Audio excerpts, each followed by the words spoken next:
Hello, I am Austin, and in this episode, we will jump into stories where people are attacked by the deadliest snakes on Earth. From a farm worker who stepped too close to a king cobra's strike range to a woman who was tending to her garden, she came face to face with a massive python.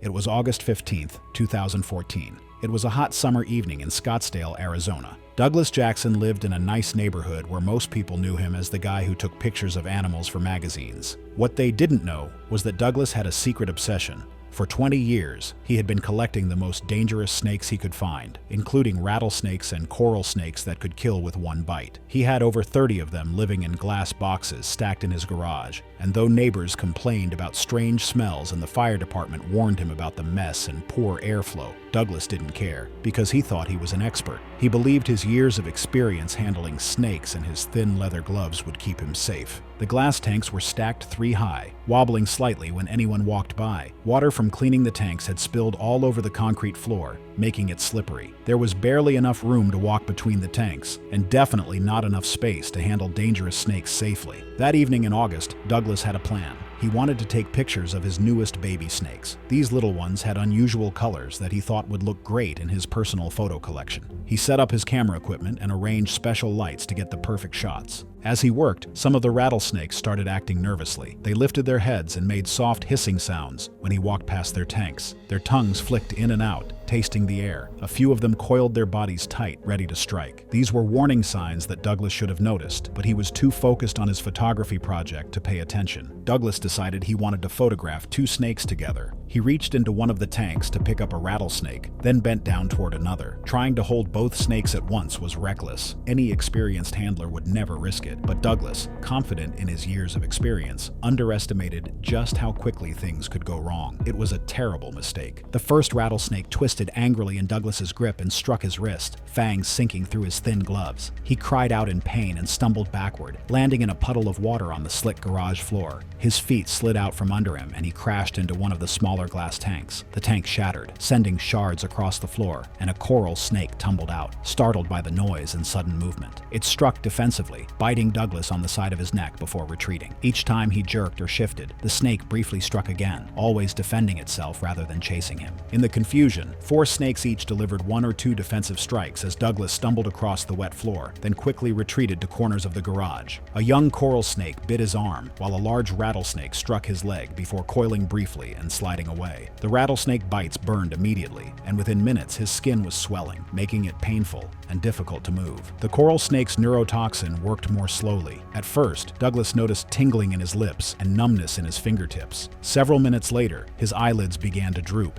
and his hands felt heavier. The weakness spread faster than Douglas expected, leaving him unable to keep his balance within minutes. As he struggled to push himself upright, his speech turned slurred, and his breathing became shallow. Every movement he made risked provoking more defensive strikes. The camera lights bounced off the broken glass, reflecting the snake's bright colors and throwing chaotic shadows across the garage, making the whole scene feel like it was spinning around him. Across the street, a neighbor heard a crash, followed by the sound of glass scattering across concrete. She looked toward the garage and saw brief flashes of light, then Douglas's silhouette stumbling and jerking violently, as though he were fighting invisible attackers. Realizing something was terribly wrong, she grabbed her phone and called 911. When the firefighters and paramedics arrived a few minutes later, they found Douglas lying still on the concrete floor. He wasn't breathing. Snake bite marks covered his wrist, arm, and neck, where the poison had entered his body. 4 snakes had escaped from their broken tanks and were hiding in the corners of the garage. Paramedics had to wait until animal control secured the loose snakes before reaching Douglas, costing precious minutes that might have saved him.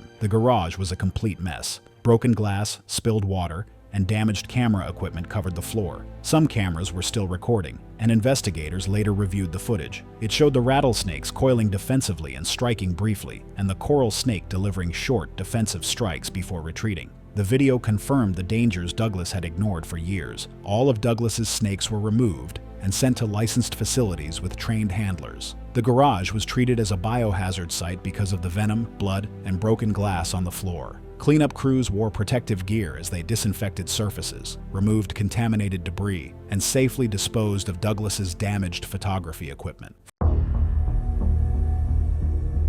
It was August 12, 2017, and the afternoon heat in Tampa, Florida, had settled into the kind of suffocating stillness that defines the height of a Gulf Coast summer. The humidity was absolute, the air outside heavy and white with haze, and the sun pressed down on the city with an intensity that kept most people indoors behind closed blinds and running air conditioning. Inside one particular rental home in a quiet residential neighborhood, the curtains had been drawn for reasons that had nothing to do with the heat. Elena Varga was 34 years old. To neighbors, she was a quiet and self-contained woman who kept irregular hours, rarely had visitors, and deflected questions about her home with practiced vagueness. She had held various jobs over the years, nothing that drew attention, nothing that required her to maintain a professional reputation outside of showing up. What defined her life, in the way that an obsession quietly reorganizes a person's entire existence around itself, was her collection. Behind the walls of that rental home lived more than 40 snakes. If I were in that situation, the space would already be the first problem, not the animal. The collection had grown incrementally, the way collections do. One animal, then several, then a number that had long since crossed the threshold of what the space and her resources could safely accommodate. Among them were several large constrictors that exceeded the legal limits her municipality had established for private keeping. Animal control had been to the property before. That's how it usually happens. Nothing feels wrong until it already is. Warnings had been issued and documented. Inspectors had cited unsafe housing conditions and flagged her practice of handling large animals alone, without assistance, in spaces that were too small and too cluttered to allow for any meaningful control. None of it had produced a change in how she operated. The largest animal in her collection was a reticulated python. It measured 19 feet. To put that in context, 19 feet is longer than most living rooms, not in a zoo enclosure behind glass, in a rental home, in a back room, with one person. Reticulated pythons are the longest snake species on Earth. Adults are capable of generating constriction force that, in confined conditions and without assistance, an adult human may be unable to overcome. They are not domesticated. Years of captive feeding do not alter the fundamental wiring of their nervous system, and that nervous system is vulnerable to feeding responses that can override habituation to handlers when strong feeding cues, heat, movement, and scent are present. On that afternoon, Elena entered a small room in the back of the house to carry out a feeding. The room was cluttered with enclosures, substrate, equipment, and the general accumulation of a collection that had outgrown its space. There was barely room to move. She sat low, close to the enclosure, her back against the wall of stacked equipment behind her, in a position that placed her body within the animal's immediate range. She did not have a hook in her hand. There was no second person in the home. What Elena encountered when she reached into that enclosure was a snake in a full feeding response. At that point, knowing what to do wouldn't matter if there's nowhere to apply it. The feeding response in large pythons is not a gradual escalation. It is fast, and it is indiscriminate. It is triggered by the convergence of heat, movement, and prey scent, and once activated, it does not pause to evaluate. The snake struck and immediately began coiling at the point of contact, her forearm, which the first loop pinned against the side of the enclosure before she could pull it back. As the snake repositioned for tighter leverage, additional coils spread across her torso and upper chest. Elena was seated in a room with walls on multiple sides, furniture and enclosures filling the remaining space. She had no room to stand. She had no angle from which to push back with her full body weight, the leverage that a person needs to unwind a large constrictor, which requires not just strength but space, positioning, and ideally a second pair of hands working simultaneously, was entirely unavailable to her. She struggled. The struggling made it worse. Constrictors tighten in response to resistance, a reflex calibrated by evolution to prevent prey from escaping once coiling has begun. Every movement Elena made fed directly into the mechanism that was killing her. The coils spread further. Compression on her chest reduced her ability to draw breath. The pressure on her neck compressed the vessels carrying blood to and from her brain. These two effects, respiratory restriction and circulatory obstruction, can produce loss of consciousness in a short period of time, especially once pressure affects both breathing and blood flow simultaneously. There was no one in the house. There was no tool within reach. The walls of the cluttered room had removed every option that might have created a different outcome. Elena Varga died from asphyxiation due to constriction, alone in a room she had entered hundreds of times before, with an animal she had kept for years and believed she understood. Nothing about it would feel sudden in hindsight. only inevitable. When authorities arrived, they documented what they found: the illegal collection, the inadequate space, the absence of any emergency equipment, and no evidence of the secondary handler that professional protocols for large constrictor keeping require. Prior inspections had cited unsafe conditions and flagged specific concerns about solo handling. Those inspectors had not predicted this exact outcome, so much as identified the general category of risk that the conditions represented. The kind of documentation that reads differently in retrospect than it did at the time it was written. It was June 22, 2015, in a small villa on the southern coast of Bali. The gardens around a villa were quiet, with only the rustle of leaves hinting at hidden movement. To the casual observer, it was a peaceful start to a vacation, but a lurking presence among the greenery would soon turn the morning fatal. Emma Hart, 22, was traveling alone from Melbourne. She had always sought adventure, from backpacking through Southeast Asia to diving in remote reefs. A university graduate in environmental studies, she was familiar with wildlife, but often let curiosity override caution. Her goal for the trip was to capture photographs of Bali's flora and fauna for a personal portfolio. Villa stays along the jungle edge had seemed safe, and she often explored the grounds during early mornings to photograph birds and reptiles. She was meticulous about her equipment and carried a compact camera with a zoom lens, but she frequently approached animals closer than recommended for the sake of a better shot. That morning, she wandered along the villa garden bordering the jungle, checking her camera settings and adjusting her position for ideal lighting. Her familiarity with the area and confidence in her skills led her to underestimate the risk of encountering larger predators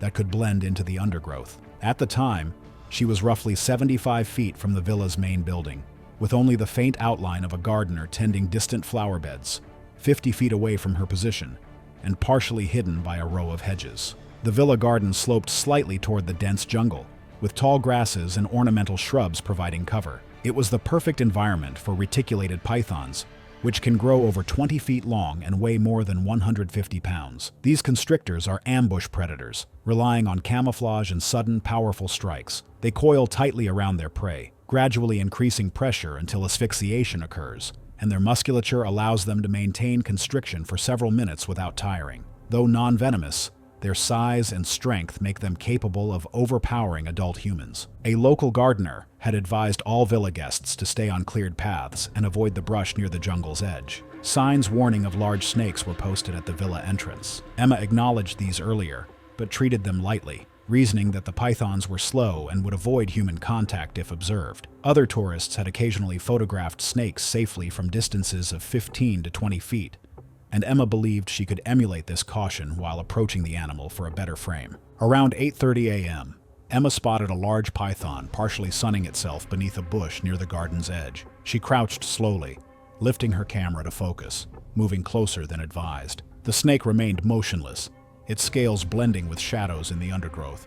She stepped over a low root, shifting weight, and that movement triggered the predator. The python struck in a sudden blur, coiling around her torso with immediate pressure. The initial wrap lasted several minutes, tightening gradually as Emma instinctively struggled, trying to pry the coils from her shoulders and chest. The gardener, still 50 feet away and blocked partially by tall shrubs, shouted in alarm, but could not reach her quickly. By the time he sprinted toward her, the coils were already locked in, and one man alone could not break them. He grabbed a nearby stick, hacking at the coils as he neared, but the snake's grip had already intensified. Emma's legs kicked against the ground as she gasped for breath, her body twisting, the pressure crushing her chest until wheezes turned into silence. Her arms clawed at the bush, leaving scratches and traces of blood, but her distance from the villa and the slow approach of help meant intervention came too late. By the time additional staff arrived with tools, she was already unresponsive, and the python had slipped back into cover. Emma's body lay partially shielded by the bush, evidence of struggle etched across her arms and torso. Medical personnel called moments later confirmed death by asphyxiation and blunt constriction trauma. The scene, along with the gardener's testimony, showed how the distance from both the villa and human help directly delayed rescue, making a rapid response impossible and illustrating the deadly efficiency of a reticulated python when prey is isolated. The villa staff left the garden quiet for the rest of the day, cordoning off the area where the attack occurred. That evening, locals placed incense near the bush as a gesture of respect, while a few guests gathered briefly in silence before retreating indoors. In Melbourne, news reached her family through private channels rather than broad announcements, and their grief unfolded away from cameras. Instead of press conferences, the response focused on practice. Villa owners remarked the boundaries of cleared paths and added extra staff checks at dawn. October 9, 2016 dawned with a brilliant African sunrise, casting golden rays across the vast expanse of Luangwa Valley.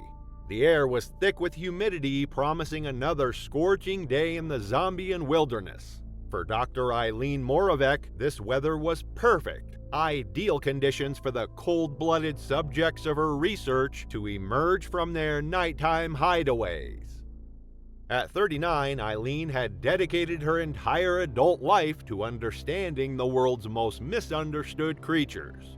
Growing up in a small town outside of Boston, she'd been fascinated by reptiles since finding a garden snake at age 7. While other girls collected dolls, Eileen filled notebooks with sketches of snakes, lizards, and turtles. Her bedroom walls weren't covered with posters of boy bands, but with scientific illustrations of reptile anatomy and distribution maps of venomous species across continents. Her parents had hoped it was just a phase, but by 22, she had graduated with honors in zoology, and by 28, she had earned her doctorate with groundbreaking research on venom evolution in African elapids. The Luangwa Valley Project was her dream assignment, 3 months of field research tracking and documenting the behavior patterns of some of Africa's deadliest snakes. She'd been particularly focused on the black mamba, a species whose reputation for aggression she believed was largely misunderstood. Her preliminary findings suggested that these sleek, lightning-fast predators were actually quite shy and preferred retreat over confrontation when given the option. In the evening before her fatal encounter, Dr. Eileen Moravec had shared her insights with Marcus about black mambas. She passionately explained that these creatures weren't the mindless killers people imagined, but sophisticated predators with complex behaviors. She believed that better understanding these behaviors could save both snake and human lives. Marcus admired Eileen's passion, but worried about her tendency to take calculated risks. She was meticulous about safety protocols, always wearing the proper boots, carrying anti-venom in their field kit, keeping compression bandages at hand. But she also believed that to truly understand these animals, one had to observe them in their natural state, undisturbed and behaving naturally. That morning, Eileen had been particularly excited. Their motion sensor cameras had captured footage of a large black mamba using the same basking site 3 days in a row, a perfect opportunity to observe natural behavior patterns. She packed her field journal, camera, and observation equipment with the careful precision that characterized all her work. The black mamba was Africa's longest venomous snake, capable of reaching lengths of up to 14 feet, though most averaged around 8 feet. Despite their name, they weren't actually black. Their scales ranged from olive to grayish brown. The black referred to the inky color inside their mouths, which they displayed when threatened. What made them particularly dangerous was their combination of highly potent neurotoxic venom and speed, capable of moving up to 12.5 miles per hour in short bursts. Following established protocol, Eileen and Marcus approached the basking site together, maintaining visual contact at all times. The site was a small clearing with a fallen log that had been rotting for years, creating the perfect micro-habitat for a variety of creatures. Eileen knelt beside the log, her movements slow and deliberate, while Marcus remained close by with their field kit open and ready. After several minutes of careful observation, Eileen saw no signs of the mamba. Following standard field procedure, she used her snake hook to gently lift a section of loose bark on the log, probing cautiously before each movement. What happened next unfolded with terrifying speed. As Eileen carefully lifted the bark, Marcus, standing just a few feet away, caught a flash of movement so quick it seemed almost like a trick of light. The black mamba, concealed in a hollow beneath the bark, erupted from its hiding place with explosive force. The snake's sleek body launched upward like a coiled spring releasing, its head moving faster than the human eye could track. Its mouth gaped open, revealing the characteristic black interior that gave the species its name, a glimpse of darkness that would be the last thing many victims ever saw. The first strike caught Eileen on her forearm, just above her protective glove. The mamba's fangs, nearly a quarter-inch long, penetrated her skin with surgical precision, injecting venom directly into her tissue. Eileen gasped, more from surprise than immediate pain, and instinctively pulled back her arm. This defensive movement triggered the mamba's second strike. The snake, now fully in defensive mode, targeted the exposed skin at Eileen's waist, where her field shirt had risen slightly. The fangs sank deep, delivering a second dose of neurotoxic venom that would prove fatal. Marcus lunged forward with his snake hook, but the mamba had already retreated back into the log's recesses, its attack complete in less than 2 seconds. Eileen remained kneeling. She looked down at her arm where 2 small puncture wounds were already beginning to weep tiny beads of blood. A similar pair of punctures marked her side. The venom began its work immediately, though the full effects wouldn't be apparent for several minutes. Black mamba venom contains potent neurotoxins that attack the nervous system, gradually shutting down neural pathways and eventually leading to respiratory paralysis. Unlike some venoms that cause immediate excruciating pain, mamba venom's initial subtlety belies its deadly efficiency. When the emergency struck, Marcus implemented their emergency protocol while Eileen, still conscious, guided her own first aid procedures. Her hands remained steady as she directed Marcus to apply the pressure bandages, her scientific mind still functioning with remarkable clarity despite knowing what was coming. Marcus contacted emergency services via satellite phone, which connected successfully. He administered their field anti-venom kit, standard procedure for researchers working with highly venomous species in remote locations. Despite these prompt measures, the double bite from a large mamba had delivered a massive venom dose. Within 30 minutes, Eileen began experiencing the progressive symptoms of mamba envenomation. Tingling around the bite sites, followed by increasing difficulty swallowing and a heaviness in her limbs as the neurotoxins began affecting her nervous system. The emergency helicopter arrived 50 minutes after the bite, by which time Eileen was experiencing significant respiratory distress as the neurotoxins affected her diaphragm. The medical team administered additional anti-venom and placed her on ventilator support, but the venom's effects were advancing rapidly through her system. Throughout the emergency flight to the regional hospital, Eileen remained conscious, although the neurotoxins were gradually paralyzing her respiratory muscles. Despite maximum medical intervention, including multiple doses of anti-venom and medical ventilation, she succumbed to her respiratory failure approximately 4 hours after the bite. It was July 20th, 2017, deep in the interior of West Sulawesi, Indonesia, where the air sat thick and motionless between rows of oil palms, stretching in every direction. The wet season had barely loosened its grip, and the ground beneath the plantation was a patchwork of rot, collapsed fronds, pooled moisture, and years of accumulated debris. The paths between the rows had nearly vanished. Rodents moved freely through the undergrowth, and where they moved in numbers, larger things followed. Arman Lestari was 32, a palm harvester who had worked this sector for years. Dependable, efficient, rarely late. But this section had already been flagged. Workers reported disturbances beneath the debris, not the light scatter of small animals, but heavier shifts that displaced layers of rotting fronds. The reports went unaddressed. No clearing was done. The harvest schedule continued unchanged. That morning, Armin entered alone, without a radio, without anyone tracking his position. The ground could not be seen clearly. Each step pressed into layers that concealed whatever lay beneath.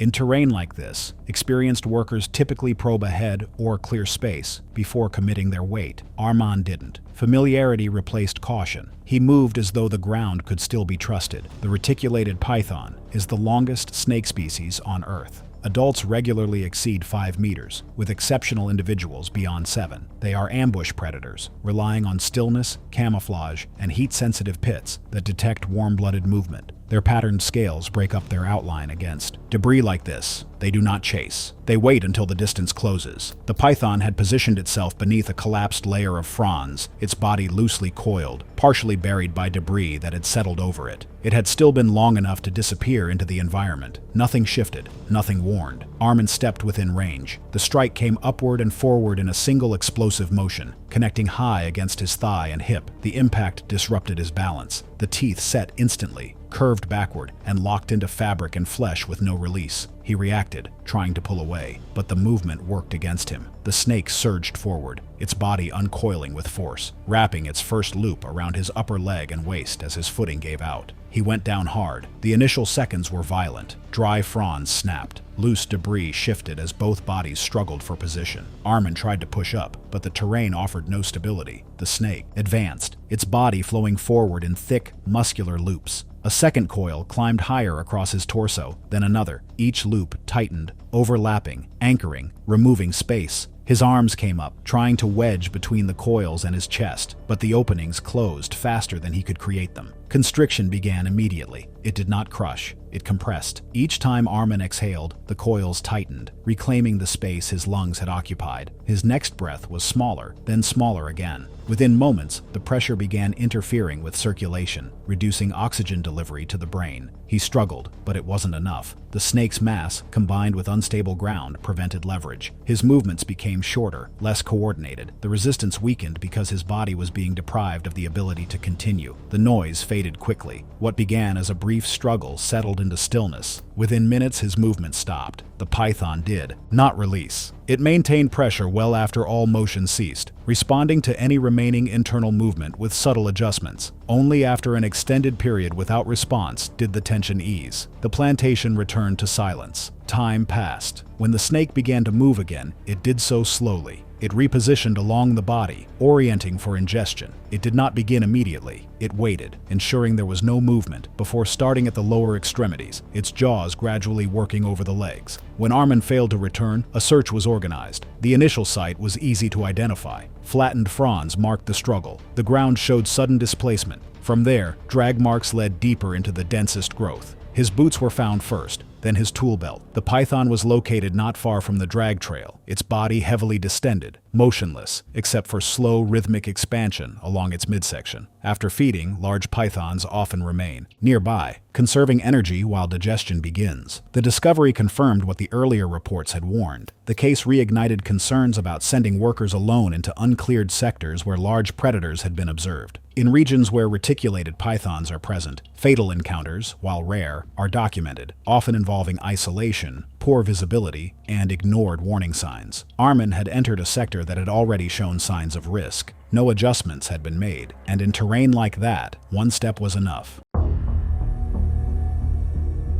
It was July 14th, 2016 in Dayton, Ohio. The summer heat lingered into the evening, pressing against the quiet neighborhood as porch lights flickered on. In one of the modest two-story homes, the basement had been converted into a reptile room. That night, what was supposed to be routine maintenance of an enclosure ended in violence that could not be undone. Kelly Hammond was 38, a retail worker who had developed a reputation in her community for her fascination with snakes. Friends described her as steady and methodical, someone who spent most of her spare time caring for her collection. Over the years, she had accumulated more than a dozen pythons, Burmese and reticulated among them. It wasn't a casual hobby. Her basement contained heating systems, stacked glass enclosures, and feeding logs written in careful handwriting. Though she lacked formal training, she had immersed herself in books, online forums, and reptile shows. Neighbors sometimes saw her outside, a massive snake draped around her shoulders while she adjusted it with practiced movements. To her, The animals were not dangerous pets, but a challenge to manage responsibly. That night, her goal was simple: clean the enclosure of her largest reticulated python, a 16-foot specimen weighing over 120 pounds. She had handled it dozens of times before, confident that her familiarity and grip were enough. She invited a close friend to assist, partly to capture the routine on camera for her collection. It was a decision made casually, one that felt safe because it had always gone without incident.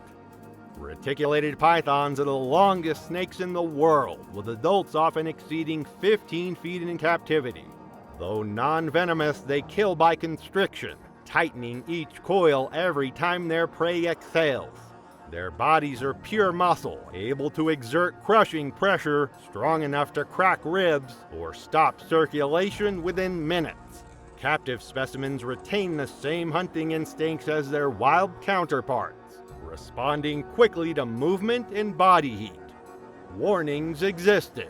Local animal control had reminded reptile owners of the risks after prior incidents in Ohio, including fatal constrictions in private homes. Herpetologists caution against handling large pythons alone or without proper safety tools like hooks or barriers. Hammond had read these advisories but often felt they overstated the danger. She trusted her experience, having draped the snake around her shoulders countless times. That evening, her friend asked if it was safe to stand close with the camera. Hammond reassured her, saying the animal was used to handling.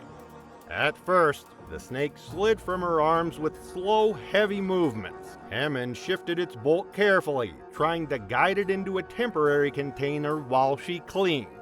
Then, in a sudden shift, the animal coiled upward, looping around Hammond's torso.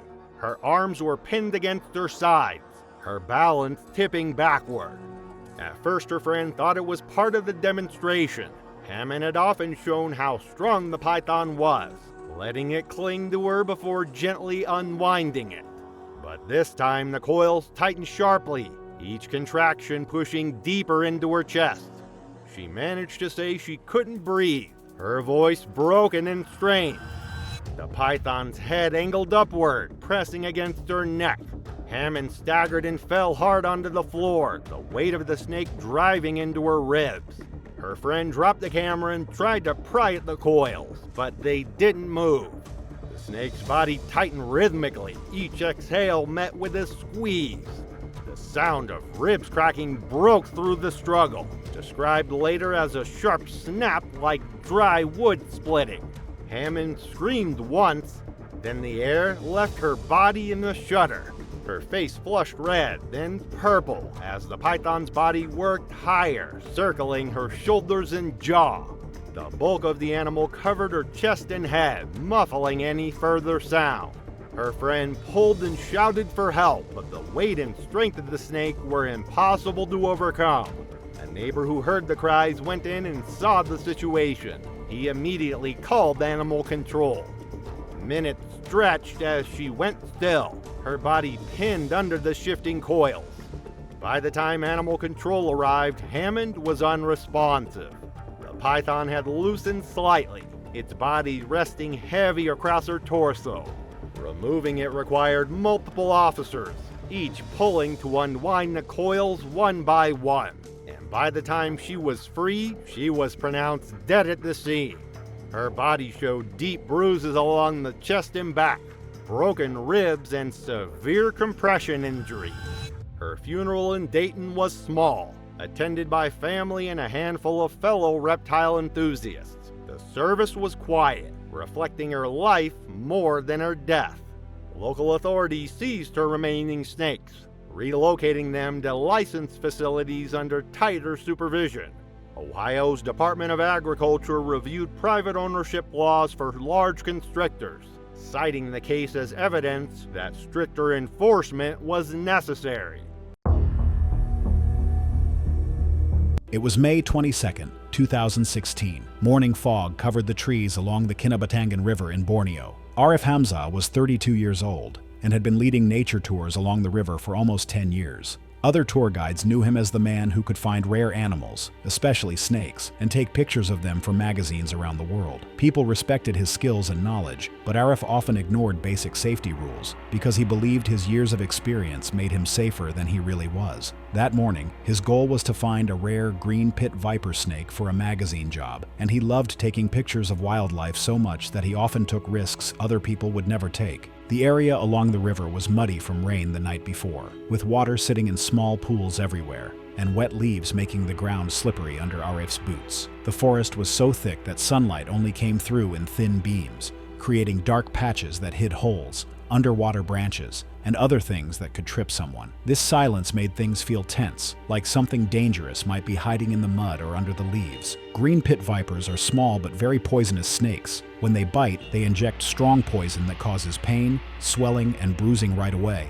Later, people can feel sick, dizzy, and have problems with their blood. These snakes usually stay very still and wait to catch their food. They do not chase people, but if someone bothers them or makes them feel threatened, they will bite to protect themselves. Earlier that morning, Arif had ignored warnings from local park rangers about recent flooding along the riverbanks. Tourists had been told to stay on the safe walking paths and not go too close to the muddy edges near the water. There were small signs that animals lived in the area: broken branches, old snakeskin, and small dents in the mud. Arif was so focused on finding the snake for his pictures that he ignored these warning signs. He moved closer to the water and got down on his knees to position his camera. To steady himself, he planted one foot behind him on the muddy bank. He found the green pit viper curled up under some tree roots. Its bright green skin blended in with the leaves around it. Leaning forward for a better angle, his foot slipped into a small water-filled hole, and he lost his balance. His hand brushed against the snake by accident. The pit viper struck once through a soft spot in Arif's leather boot, injecting venom deep into his lower leg. Pain exploded up his calf,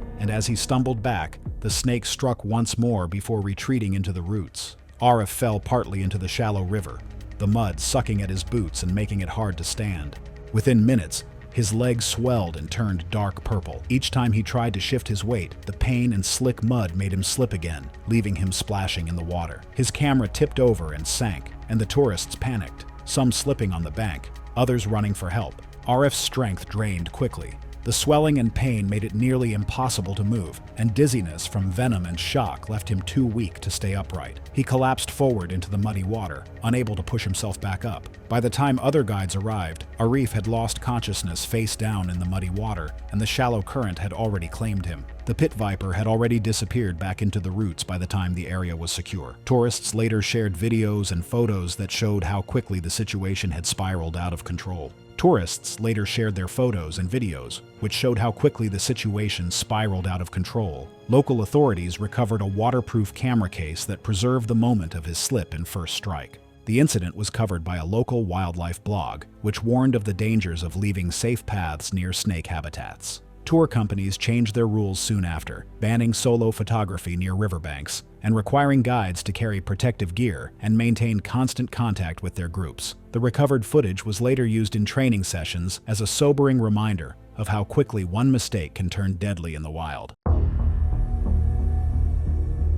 It was June 3rd, 2016, and the morning in Brisbane, Australia carried the mild, dry clarity that arrives in Queensland in the early weeks of winter. The sky a pale, even blue, the air cool enough to make outdoor movement comfortable, and the ground firm underfoot. It was the kind of morning that felt entirely safe, in the way that open landscapes often do before something goes wrong. That kind of weather has a way of disguising risk. It doesn't look like anything can go wrong until it already has. Mark Jensen was 28 years old and had spent years building a personal identity around proximity to dangerous animals. He filmed his encounters and shared them, cultivating an audience drawn to the spectacle of a person handling creatures that most people would cross a road to avoid. He was known for it. It had become his thing. The casual confidence, the close range, the relaxed demeanor in the presence of animals whose potential for harm was part of the appeal. Experience without interruption often gets mistaken for control. He had no formal qualifications in herpetology or wildlife management. He had not completed any certified training in venomous snake handling. What he had was experience, a growing catalog of encounters that had not killed him, and the conviction that this track record constituted a kind of expertise. That conviction was the most dangerous thing about him. On that morning, Mark located an eastern brown snake. He moved to pick it up by hand while his camera was recording. The eastern brown snake holds a specific and well-documented position in the global hierarchy of dangerous reptiles. It is responsible for more snakebite fatalities in Australia than any other species. It is not large by world standards, but size is not the relevant variable. What matters is its disposition and its venom. Eastern brown snakes are highly defensive animals. They will attempt to escape, but when cornered or handled, they respond with speed and precision. They are capable of extremely rapid defensive strikes, and they deliver venom that attacks the body through two simultaneous mechanisms, disrupting the body's clotting system, which can lead to dangerous bleeding, hemorrhage, and systemic coagulopathy, and attacking the nervous system, which can cause paralysis and respiratory failure, effects that, as they progress without intervention, lead to circulatory collapse and ultimately cardiac arrest. A significant and well-documented proportion of serious eastern brown bites occur during handling attempts by people who are not professionally equipped for the task. This is not because the snake is uniquely aggressive. It is because close-range hand contact removes the distance that is the animal's primary deterrent. When that distance is gone, the snake uses the only other tool available to it. Mark was bitten on the forearm. The severity of an event like this isn't always readable in real time. The snake struck and released, as eastern browns frequently do, and Mark withdrew from the encounter upright and functional. He did not apply a pressure bandage. He remained on his feet and moving, which, in the case of eastern brown envenomation, accelerates the spread of venom through the lymphatic system. He assessed the bite. He looked at the wound. He evaluated how he felt. He was moving. He was coherent. He noted the absence of immediate dramatic symptoms and reached a conclusion that was intuitive, understandable, and catastrophically wrong. He decided it was a dry bite. They do occur, but the eastern brown's venom does not always announce itself immediately. The coagulopathy and neurological effects can develop over hours, spreading through the bloodstream while the person bitten remains functional and convinces themselves the danger has passed. The window for effective treatment exists, but it is not unlimited, and every hour spent outside of care is an hour the venom uses to progress. Mark did not seek immediate treatment. He delayed. The most dangerous part of delayed envenomation is how normal everything still feels. He monitored himself, but the absence of immediate symptoms was not evidence of safety. It was the eastern brown's venom doing what it does, quietly, before the body's systems begin to fail. Several hours after the bite, Mark collapsed. By the time the full severity of the envenomation became undeniable, the delay had closed the window in which intervention could have reversed the damage. The systemic effects had progressed too far. Mark Jensen died from envenomation, not from the bite itself, which was over in a fraction of a second, but from the hours he spent afterward convinced that what had happened was manageable. The animal that killed him had behaved with complete biological consistency. It had been approached, it had defended itself, and it had moved on. The fatal variable in the sequence was entirely human. The delay, the misread of the situation, and the confidence that had made caution feel unnecessary. Viewed in sequence, the outcome stops looking sudden and starts looking structured. It was October 11th, 2017, in a rural homestay on the outskirts of Wayanad, Kerala. The air carried the earthy scent of recent rain, and the shadows of the dense undergrowth beyond the homestay shifted in the rising sun. The stillness hid a danger, waiting for the moment curiosity would cross a lethal threshold. Arjun Menon, 34, a software analyst from Kochi, had long nurtured a fascination with reptiles, particularly snakes. He had spent years reading herpetology journals and attending workshops, often collecting non-venomous species for his private home vivarium. Friends described him as meticulous, methodical, and passionate about documenting wildlife. The homestay in Wayanad had appealed to him for its proximity to forests and local wildlife centers, allowing him to observe and photograph snakes in semi-natural conditions. Arjun's goal for this trip was to study the local herpetofauna, particularly venomous species, for a personal project he planned to publish online. He had a reputation for hands-on experience, and while he respected caution, he often overestimated his ability to manage risk. In Kerala, he had obtained permission from the homestay owners to observe a captive king cobra, a rare and dangerous opportunity. Arjun was known among his friends for taking calculated risks in pursuit of better photographs or closer study, and while he carried gloves and tools, the leather gloves he used gave a false sense of security, offering no real protection against fangs. The homestay's outdoor enclosure was a simple caged area adjacent to the main house. shaded by overhanging teak and bamboo. Inside, the king cobra rested coiled atop a raised platform, its scales patterned in shades of olive and black. King cobras can grow up to 18 feet long, and though they often avoid humans, they can strike with extreme speed, delivering a neurotoxic venom capable of paralyzing the respiratory system within minutes. Their hood display is a warning rather than aggression, but the combination of size, speed, and venom potency makes even experienced handlers vulnerable. Owners of the homestay had cautioned all visitors to observe from a safe distance. Signs indicated that only trained personnel should feed or remove the snake from the enclosure, and anecdotal advice from local forest officials emphasized the danger of direct contact. Arjun acknowledged these warnings but treated them lightly, reasoning that his knowledge of snake behavior and previous experience handling venomous snakes would mitigate risk. He believed he could safely manipulate the cobra for a short photo session, unaware of the rapid escalation that a momentary miscalculation could trigger. At 9:15 a.m., Arjun entered the enclosure, carefully approaching the king cobra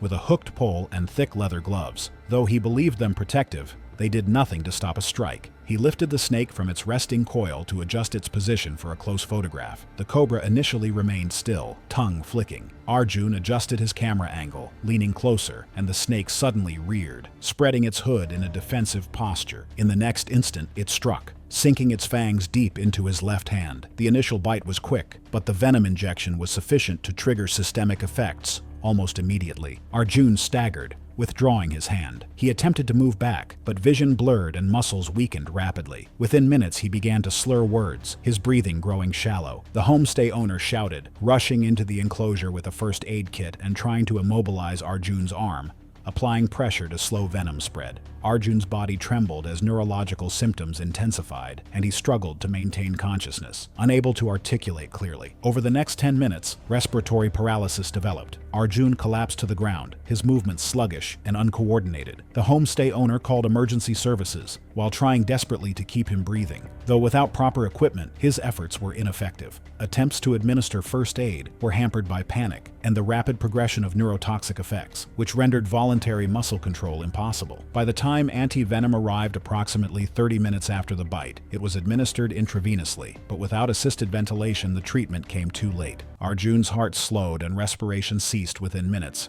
and he was declared dead at the homestay. The owner's testimony and the timing of emergency response clarified that the fatality resulted from a combination of venom potency and delayed anti-venom administration, rather than careless physical handling alone. The incident left the homestay shaken. Guests were moved to other lodgings that day, and the outdoor enclosure was closed permanently. Local officials chose not to seize the cobra. Instead, it was transferred to a forest department facility, where handlers stressed that the animal had acted predictably for its species. Rather than public statements, the emphasis fell on practice. Kerala's herpetology circles quietly circulated accounts of the attack, pointing out how quickly neurotoxic symptoms can outpace even the best-intentioned first aid. For private collectors, the message was sharper than any pamphlet. Skill and confidence are not substitutes for professional medical access. The morning of May 14, 2022 began with heavy rain pounding the windows of Devon Blakely's suburban home on Australia's Gold Coast. The 29-year-old exotic snake owner had planned to spend the day maintaining his collection, a hobby that consumed his life for the past 7 years.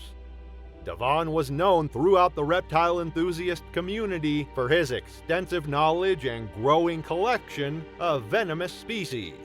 Friends described him as meticulous about safety, always emphasizing proper handling techniques to fellow collectors. His pride and joy was a room specifically converted for housing his collection, a temperature-controlled space with reinforced doors and specialized enclosures for over a dozen venomous snakes. Among them was his newest acquisition, an inland taipan. The inland taipan possesses venom 50 times more toxic than that of a cobra. A single bite contains enough venom to kill 100 adult humans, with its cocktail of neurotoxins, hemotoxins, and myotoxins attacking multiple body systems simultaneously. In the wild, these snakes are actually shy and reclusive, rarely encountering humans in their remote desert habitat. His girlfriend always worried that he may go too far with his collection, but she couldn't stop him, eventually letting him have his freedom in these animals. She convinced herself that Devon was experienced enough to know how to handle these reptiles. Devon had been waiting for months for the proper permits to keep this particular species, and he had only received the snake 2 weeks prior. The inland taipan, also known as the fierce snake, was paradoxically known for its shy, reclusive nature in the wild. Despite possessing the world's most potent venom, these snakes rarely encountered humans in their remote desert habitat in central East Australia. Obtaining the proper permits for keeping such a dangerous species had been a bureaucratic nightmare. Devon had completed specialized handling courses, installed additional security measures, and submitted to regular inspections. The final piece, a supply of specific taipan antivenom to keep on site, was still caught in red tape. The Wildlife Authority had promised it would be delivered within the week, but Devon couldn't wait to begin working with his new prize. That rainy Saturday morning, Devon's girlfriend went grocery shopping while he went on with cleaning the snake enclosure. Devon entered his snake room to perform routine maintenance. He was particularly careful with the taipan enclosure, using a snake hook as he'd done countless times before. But professional handlers know that taipans should never be manipulated with hooks alone. The proper procedure involves guiding them into clear tubes where they can be safely contained without directly handling. But Devon, perhaps overconfident from his years of experience with other species, attempted to guide the taipan with just his hook. He carefully opened the enclosure, snake hook in his right hand, clear acrylic shield in his left, standard safety protocol. The taipan was hiding in its favorite spot, beneath a small artificial cave. Devon gently touched the snake's midsection with his hook, intending to guide it into the temporary container. The taipan, however, had other ideas. With the explosive speed characteristic of its species, the snake shot forward, not toward the container, but along the edge of the enclosure. Devon reacted quickly, adjusting his hook to redirect the animal, but in doing so, he momentarily lowered his acrylic shield. It was all the opening the taipan needed. The snake launched itself upward with incredible precision, sailing past the hook and striking Devon's exposed wrist just below his protective glove. The fang sank deep, delivering a massive dose of venom before Devon could even register what had happened.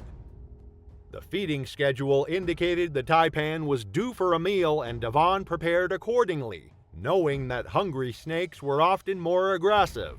What happened next was pieced together from the scene discovered later. While manipulating the enclosure, Devon apparently misjudged the taipan's position.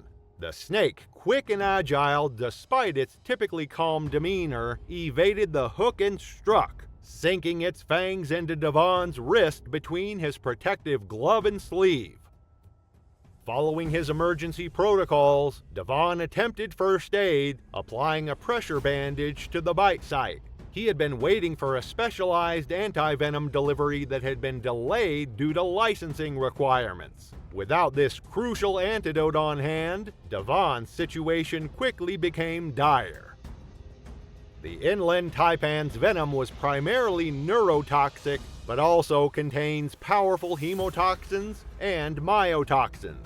Unlike the black mamba's fast-acting neurotoxins, the taipan's venom typically took longer to manifest severe symptoms, usually 2 to 6 hours without treatment. This gave victims a larger window for medical intervention, but once symptoms progressed, the outcome was equally fatal. His girlfriend, returning from shopping approximately 30 minutes after the bite occurred, found Devon collapsed on the floor of the snake room, already showing signs of envenomation. His breathing was labored and he was experiencing intense abdominal pain, early symptoms of taipan envenomation. She immediately called emergency services. The paramedics arrived within 12 minutes of the call, remarkably fast. but the taipan venom worked faster. The paramedics worked efficiently, establishing an IV, administering oxygen, and preparing him for immediate transport. They confirmed what Devon already knew. They didn't carry taipan antivenom. It would be waiting at the hospital, they assured him. Devon Blakely was pronounced dead at Gold Coast University Hospital approximately 3 hours after the bite. The taipan antivenom arrived by helicopter 20 minutes after his death, a cruel timing that haunted Melissa for years afterward. It was January 23rd, 2016, along the agricultural fringe of Assam, India, where farmland dissolved into dense forest without warning or clear boundary.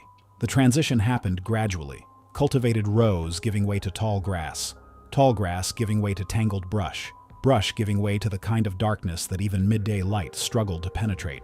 The air carried moisture from the nearby tree line, and the vegetation along the border grew thick enough in places to reduce visibility to less than a meter. This was not wilderness in the remote sense.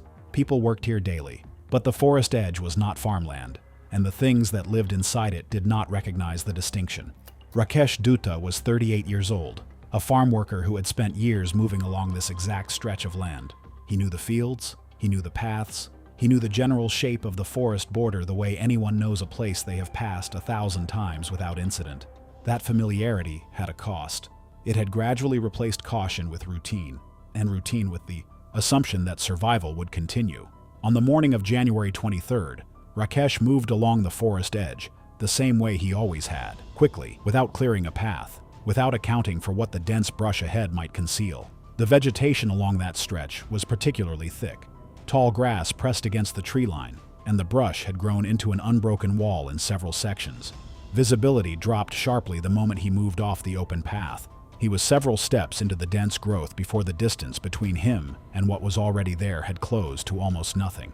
The king cobra is the longest venomous snake in the world. Adults routinely reach 3.5 to 4 meters, with large individuals documented beyond 5. They are highly defensive, capable of raising a significant portion of their body, spreading their hood, and issuing a low, resonant hiss that sounds closer to a growl than anything a snake should produce. When a king cobra determines the threat has not retreated, it can strike with precision. The venom is primarily neurotoxic, disrupting signals that control muscle function. A large individual can deliver a substantial venom load, enough to kill multiple humans if fully envenomated. In untreated cases, progression toward respiratory failure can occur over several hours, sometimes faster depending on dose and bite location. The snake had already detected Rakesh's approach through ground vibration and had raised its body, hood spread wide, tracking movement through the brush. The warning existed. At that range, it was also the last one. The strike landed on his lower leg.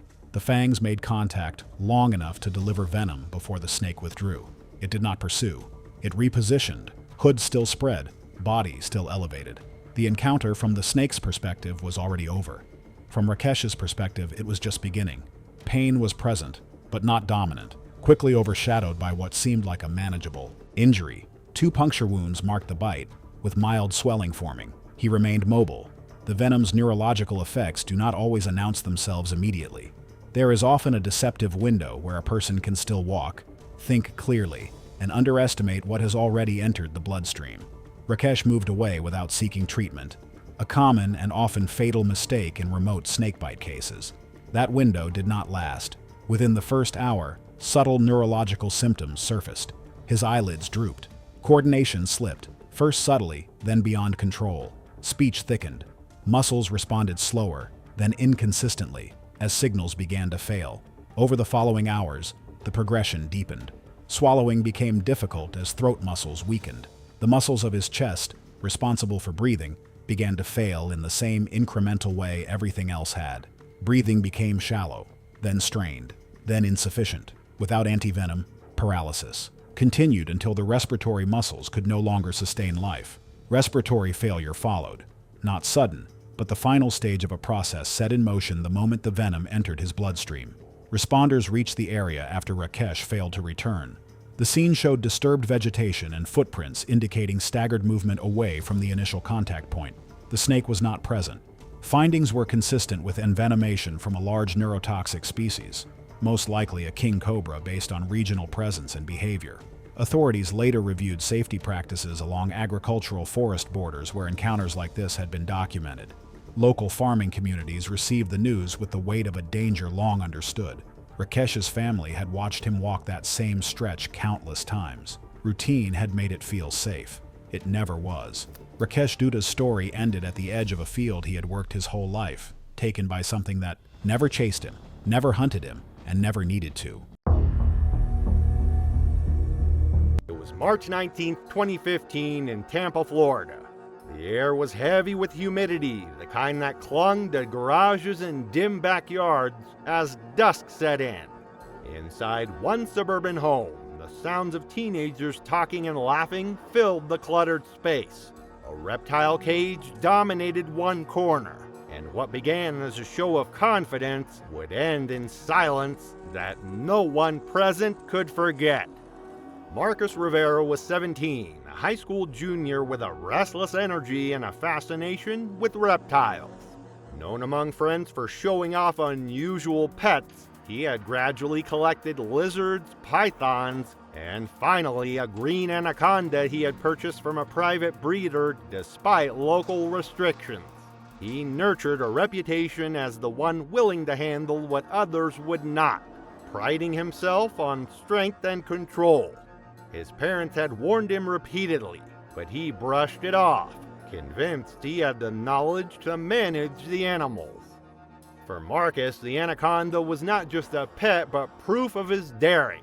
He wasn't careless, he fed and cleaned its enclosure regularly, but he also enjoyed the thrill of draping the heavy body over his shoulders, posing for photos and videos. That evening, he invited 3 classmates over, promising to show them how he could handle the 12-foot snake. They came expecting a spectacle. His decision to stage the display in the garage, away from parental oversight, was typical of the way he balanced discipline with recklessness. The garage was dim, a single overhead bulb casting shadows across boxes and tools. A faint, musky odor came from the enclosure where the snake shifted restlessly. The humid Florida air pressed into the closed space, making every movement feel heavier. The teenagers gathered close, their attention fixed on Marcus as he prepared. Green anacondas are the heaviest snakes in the world, reaching lengths over 20 feet in the wild. Though smaller in captivity, even a 12-foot individual is a muscular predator capable of exerting immense pressure. Their instinct is not aggression but constriction, responding quickly to movement and heat, tightening coils each time their prey exhales. Unlike pythons, anacondas rely on sheer mass, wrapping and holding until circulation and breathing cease. In confined spaces, the risk increases as there is no distance for a handler to maneuver. Previously, Marcus's parents had told him repeatedly to leave the snake in its enclosure when friends visited. Even online forums he frequented were filled with cautionary stories of constrictors turning deadly. Even his classmates hesitated, one asking quietly if it was safe. Marcus dismissed the concerns, pointing out that he had handled the snake many times before. For him, the demonstration was routine, another opportunity to show his control. He opened the enclosure and drew the snake out slowly, its patterned body sliding across the floor with a weight that took effort to manage. At first, the movement was playful. Marcus smiled as he hefted the bulk over his shoulders, the snake draping around his neck and chest. The others filmed from close range, capturing his steady stance and the snake's slow, deliberate movements. Then the animal shifted, coiling tighter across his torso. At first, he laughed, adjusting his grip as though it were part of the show. But the coils kept sliding upward, circling his chest and throat. His expression changed, laughter giving way to a sharp intake of breath. His arms couldn't find leverage. He staggered backward, knees buckling under the weight. The muffled thud of his fall against the garage floor echoed as his friends shouted in confusion. He gasped, clawing at the muscular body pressed against his throat. Each exhale was met with another tightening. His face turned red, then darkened as the pressure built. The others tried to intervene, pulling at the coils, but the snake's body was immovable, its strength far beyond theirs. The sounds in the garage became a mix of his choking gasps and their frantic yelling. One friend pulled the pocket knife from his jeans and began jabbing at the snake's thick body, leaving only shadow cuts that oozed but did not deter it. Instead of loosening, the snake shifted again, circling tighter, driving its bulk across Marcus's ribs. One of his friends dialed 911. A loud crack rang out, the sound of bone giving way under pressure. His body convulsed briefly, heels scraping against the concrete before the motion slowed. The friend screamed his name, pulling, cutting, and shouting, but the snake did not release. By the time paramedics arrived, Marcus was motionless, his skin marked with deep bruises and abrasions where scales had torn into flesh. It took multiple responders to force the coils apart, prying and unwinding inch by inch until his body was free. The snake lay subdued, and Marcus showed no pulse. Florida authorities seized the anaconda and emphasized the ongoing difficulties in enforcing exotic pet regulations. Local media reported briefly, focusing on the dangers of large constrictors in private homes, but coverage faded quickly. The funeral took place within the week, drawing classmates, teachers, and extended family. School counselors offered sessions for those who had witnessed the event, recognizing the trauma it left behind. It was April 12th, 2017. The biology lab sat on the edge of a small university campus in Massachusetts. Inside the lab, the air smelled like cleaning products and warm glass tanks, and the building was almost empty that morning. Michael Lawson was 24 years old and a graduate student who studied snakes. He had loved snakes since he was a little boy and joined the university program that studied poisonous snakes, partly to get field experience, and partly because he was excited to work with dangerous animals. Michael was careful with his notes and experiments, but he believed that to really understand how an animal behaved, you had to get close enough to see how it reacted. His teachers sometimes warned him that being careful in the lab was required, but Michael trusted his own judgment. That semester, Michael had been working on a project about how young cobras and vipers defended themselves, which meant he had to watch them carefully during feeding time. He wrote down things like how often they flicked their tongues, how far they could strike, and how they sat after eating. He had access to several young monocled cobras that were about 2 feet long but could already give dangerous bites. The lab had strict rules requiring students to wear 2 pairs of gloves, use long metal tongs to move water dishes, and never open a cage unless another student was there. But Michael sometimes worked alone on quiet mornings, so he could get his data without being interrupted. The lab was a narrow room with glass tanks along 2 walls.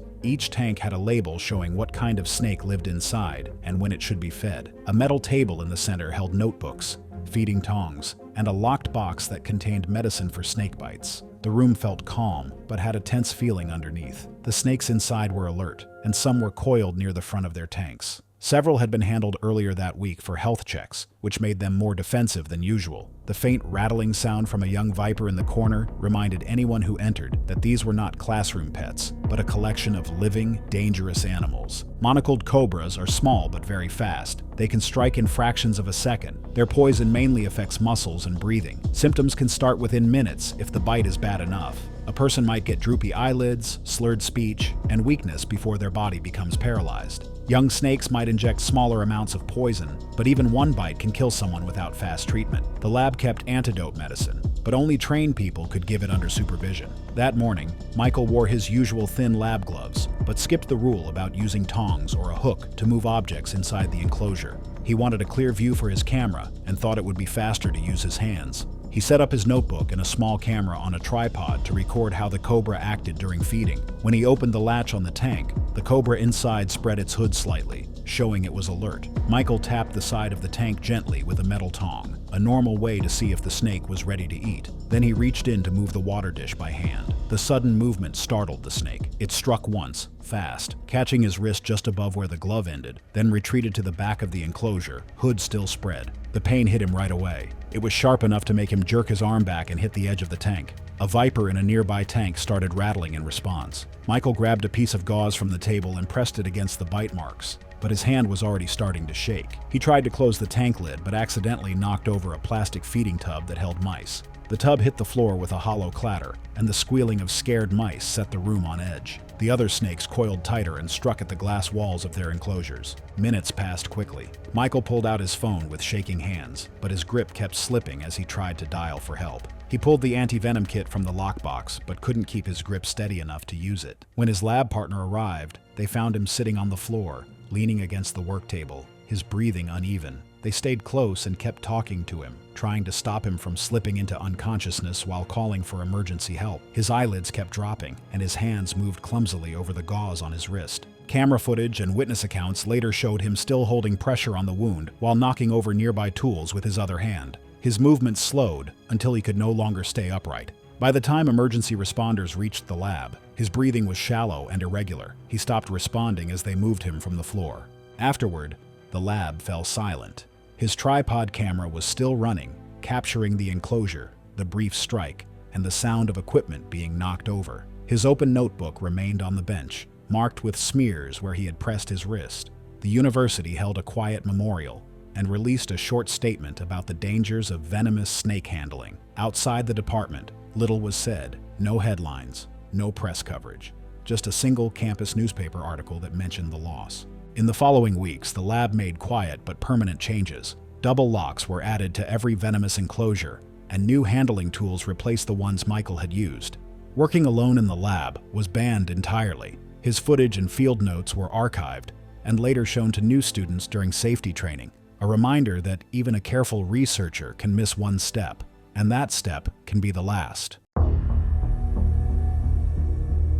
It was September 14, 2015, and the spring air in São Paulo, Brazil, was warm and thickening toward the humidity that the approaching wet season would bring. Inside Carla Mendes's home, a different kind of climate prevailed, controlled, humid, and carefully maintained for the large animal that lived in the custom-built enclosure she had spent considerable time and money constructing. What looks controlled from the outside still carries the same biological conditions inside. Carla Mendes was 36 years old, a dedicated keeper who had invested seriously in her setup. The enclosure she had built for her African rock python was a substantial indoor environment, reinforced walls, climate control calibrated to the animal's needs, basking platforms arranged at appropriate gradients, and a deep soaking pool large enough to allow full submersion. She had designed it with the kind of attention to naturalistic detail that distinguishes committed private keepers from casual ones. She had built it herself, maintained it herself, and entered it herself for cleaning, a routine she carried out regularly while the python remained inside. Tasks that require caution begin to feel routine when nothing has interrupted them before. African rock pythons are among the largest snake species in the world.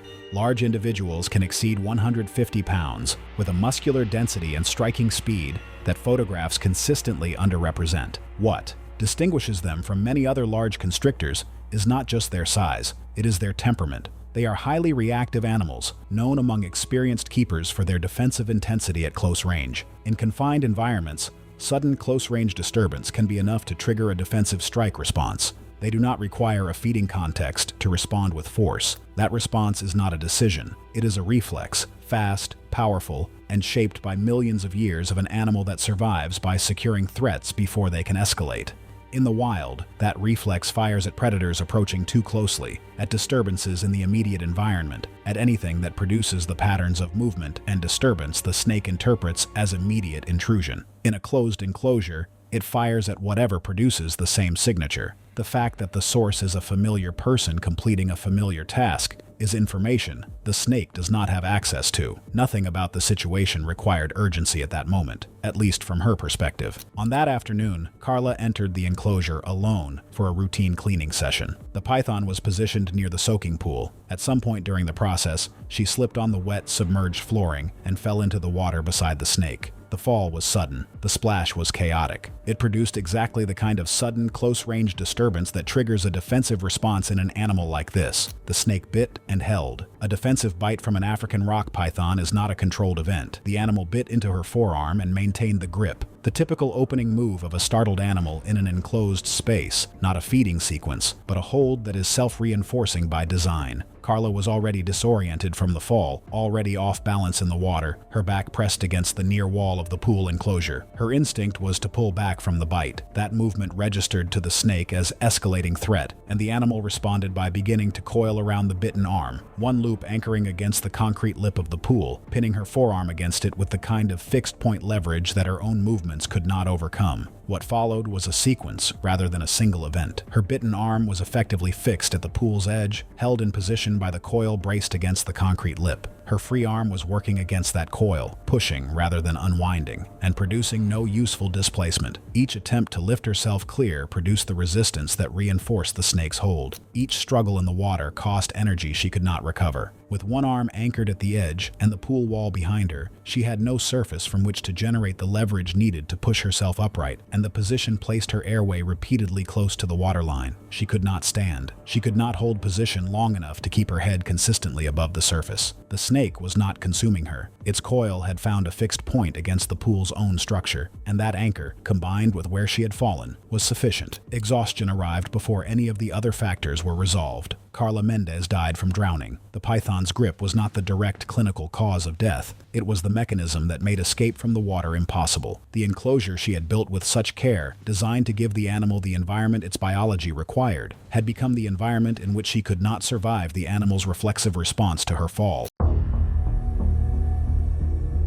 It was March 18th, 2016. In the rain-drenched rainforest along the Pacuari River in Costa Rica, a quiet tension hung over the jungle, subtle yet tangible, as if the forest itself was waiting for a misstep to disturb its rhythm. Oliver Harper, 27, a British software engineer and avid hiker, had traveled to Costa Rica for a 2-week trekking adventure with a small group of friends. He was meticulous in planning trips, researching trail conditions, flora and fauna, yet had a restless streak that drew him off the beaten path. Friends described him as energetic, confident, and curious about wildlife, sometimes to the point of underestimating hazards. Oliver's goal for this trek was to experience the rainforest intimately, to explore riverbanks and unmarked trails that most guided tours avoided, and to photograph local wildlife, including snakes, frogs, and tropical birds. While conscientious in preparation, Oliver occasionally allowed ambition to outweigh caution. He often carried a compact first aid kit and basic bandages, but his risk assessment relied heavily on experience and instinct rather than strict adherence to safety rules. On this trip, he was determined to capture photographs of wildlife along the river's edge, even if it meant venturing off trail. He had assured his friends that he could navigate dense undergrowth safely,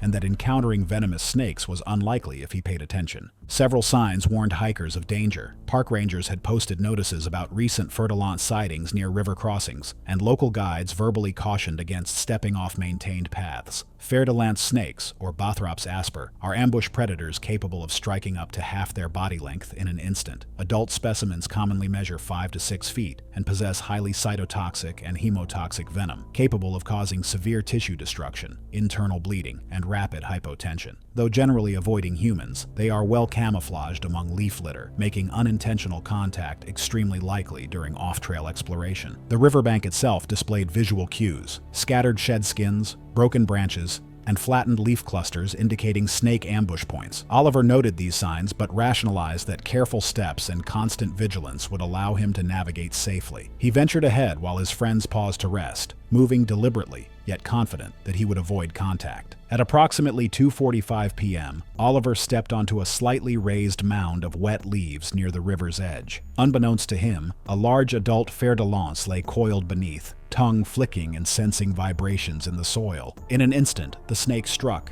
sinking its fangs into the lower portion of his right leg. The bite punctured through his hiking sock and drew immediate bleeding. Oliver yelped and staggered backward, the pain sharp and radiating, as a dull numbness began spreading up his calf. His friends ran toward him as he collapsed, attempting to keep him still and apply a firm dressing to the wound, while one of them radioed for park emergency assistance. Within 20 minutes, symptoms escalated: severe hypotension, dizziness, and progressive tissue swelling around the bite site. Skin turned pale and mottled, with bruising spreading along his lower leg. Oliver's pulse weakened, and he struggled to remain conscious. His friends spoke to him continuously to keep him awake and checked his breathing, but the dense rainforest and muddy terrain slowed their progress. Evacuation from the riverbank to a cleared trailhead took approximately 35 minutes, navigating slippery roots, fallen logs, and thick undergrowth. The park's emergency crew arrived as Oliver was being carried on an improvised stretcher. Despite prompt medical attention and the administration of anti-venom, the combined effects of hypovolemic shock, venom-induced tissue destruction, and the delay in reaching advanced care proved fatal. His body went limp before the medical team could stabilize him. Rescuers later noted the rapid progression of systemic failure, consistent with fer-de-lance envenomation in remote settings. His friends, before leaving Costa Rica, returned once to the spot, leaving a small waterproof pouch that held his final photographs. They chose not to bring them back, but to let them remain there, sealed and hidden near the roots where the snake had struck. Back in the UK, his family declined public services. Instead, they circulated his journals and photographs among close relatives, many of whom had never understood the depth of his obsession with wildlife until reading his careful notes. It was November 10, 2015, on a rural homestead in KwaZulu-Natal, where the land rolled in wide, dry sweeps between scattered acacia and low thorn bush. The nights here came fast and absolute. No streetlights, no ambient glow from nearby towns, just a kind of darkness that erased depth and distance the moment a torch beam failed. The air carried the dry, dusty smell of livestock and packed earth. Nothing about that evening suggested anything different from the dozens before it. Sifo Makize was 44 years old, a farmer who had worked this land for most of his adult life. He kept goats, a modest herd that represented both livelihood and routine. Over the preceding weeks, several had disappeared, not scattered, not lost, gone. The gaps beneath the enclosure fencing were wide enough in places to allow something through, and whatever had been using them had done so repeatedly, at night, leaving behind little more than absence. Sifo had noticed the gaps. He had not yet identified what was exploiting them. On the night of November 10th, something was wrong again. Sifo took a torch and went to check. He entered the enclosure alone, without first walking the perimeter, without scanning the interior from a distance. The beam cut a narrow path across the ground. Everything beyond it remained complete black. He did not see what was already inside. The African rock python is the largest snake in Africa and among the largest in the world. Adults commonly reach 4 to 5 meters, with larger individuals recorded. They are heavily muscled constrictors, capable of subduing prey as large as goats, antelope, and occasionally smaller crocodiles. Their hunting depends on concealment, proximity, and a strike that eliminates distance in a fraction of a second. They are also opportunistic. When a food source proves consistent, they return. A livestock enclosure with gaps in its perimeter is not a risk. It is a fixed feeding site. The python had positioned itself along the interior edge of the enclosure, its body blending into the shadows beyond the reach of the torch. It registered Sifo's presence through ground vibration and heat. It did not react immediately. It waited until the distance no longer mattered. The strike came fast and close. From just outside the edge of the light, the jaws connected high along the leg, near the thigh, the recurved teeth embedding and holding. There was no warning beyond impact. The snake's body surged forward with the strike, looping immediately. The first coil locked with force, using the momentum of the lunge to destabilize him. On uneven ground, with his balance already compromised, he went down. That moment, the fall, removed the last advantage he had. The python accelerated. Additional coils followed in rapid succession, around the hips, across the torso, over the chest. Each loop placed and tightened before the next. The torch slipped from his hand, the light cutting out as it hit the ground, leaving the enclosure in total darkness. His hands found the body, but not leverage. Muscle under scale, dense and unyielding, offering no clear point to push against. As the coils settled, the pressure changed, not sudden crushing, but controlled, increasing, synchronized with his breathing. Each exhale gave the snake space to tighten. The effect was immediate and systemic. Pressure across the chest and abdomen restricted expansion of the lungs, but more critically, it compressed major blood vessels. Circulation was disrupted under the distributed force of the coils, limiting blood flow to the brain. The body's ability to maintain consciousness began to fail rapidly. His movements lost coordination first. Strength followed. Within well under a minute, active resistance collapsed. The python maintained full constriction, holding position as as the body beneath it stopped responding, ensuring that movement did not return. In the darkness of the enclosure, with no one present to intervene, it remained coiled long after the struggle had ended. Only after the body was completely still did the snake begin to reposition it, aligning the head for ingestion, the method that allows limbs to fold and passage to continue without obstruction. When Sifo failed to return, family members went to look for him. What they found stopped them at the entrance. The ground inside the enclosure showed clear disturbance, scuffed soil, signs of a fall, compressed tracks where weight had shifted violently. There were drag patterns leading toward the enclosure's edge. The python was located nearby. Its body showed the unmistakable distension of recent feeding. The case drew attention across rural communities in KwaZulu-Natal, where large pythons entering livestock enclosures is a known, if rare, risk. Wildlife authorities later noted that the repeated disappearance of livestock in the weeks prior had been a clear indicator of an established predator presence, one that should have prompted inspection and intervention before anyone entered the enclosure at night. It was October 6, 2017 in rural Yorkshire, England. The air was damp and cool, mist drifting over quiet fields as evening settled in. In one outbuilding at the edge of a modest property, fluorescent light flickered across glass tanks and metal racks. What had begun as a routine cleaning task would soon turn into a fatal encounter. Alan Brooke was 44 years old, a part-time zoo volunteer and longtime reptile enthusiast. By profession, he worked irregular jobs in construction, but his reputation among reptile keepers was built on his private collection of snakes. He had started with pythons in his 20s, gradually shifting toward venomous species as his confidence grew. Friends in reptile circles regarded him as disciplined, though not without a degree of pride in handling animals others avoided. His property housed several cobras, vipers, and rattlesnakes in carefully secured enclosures. For Brooke, the animals represented both fascination and mastery. He'd read extensively about their behavior, practiced with handling tools, and visited other collections to compare methods. His habits were meticulous: gloves, hooks, tongs, and a visor when working directly with the snakes.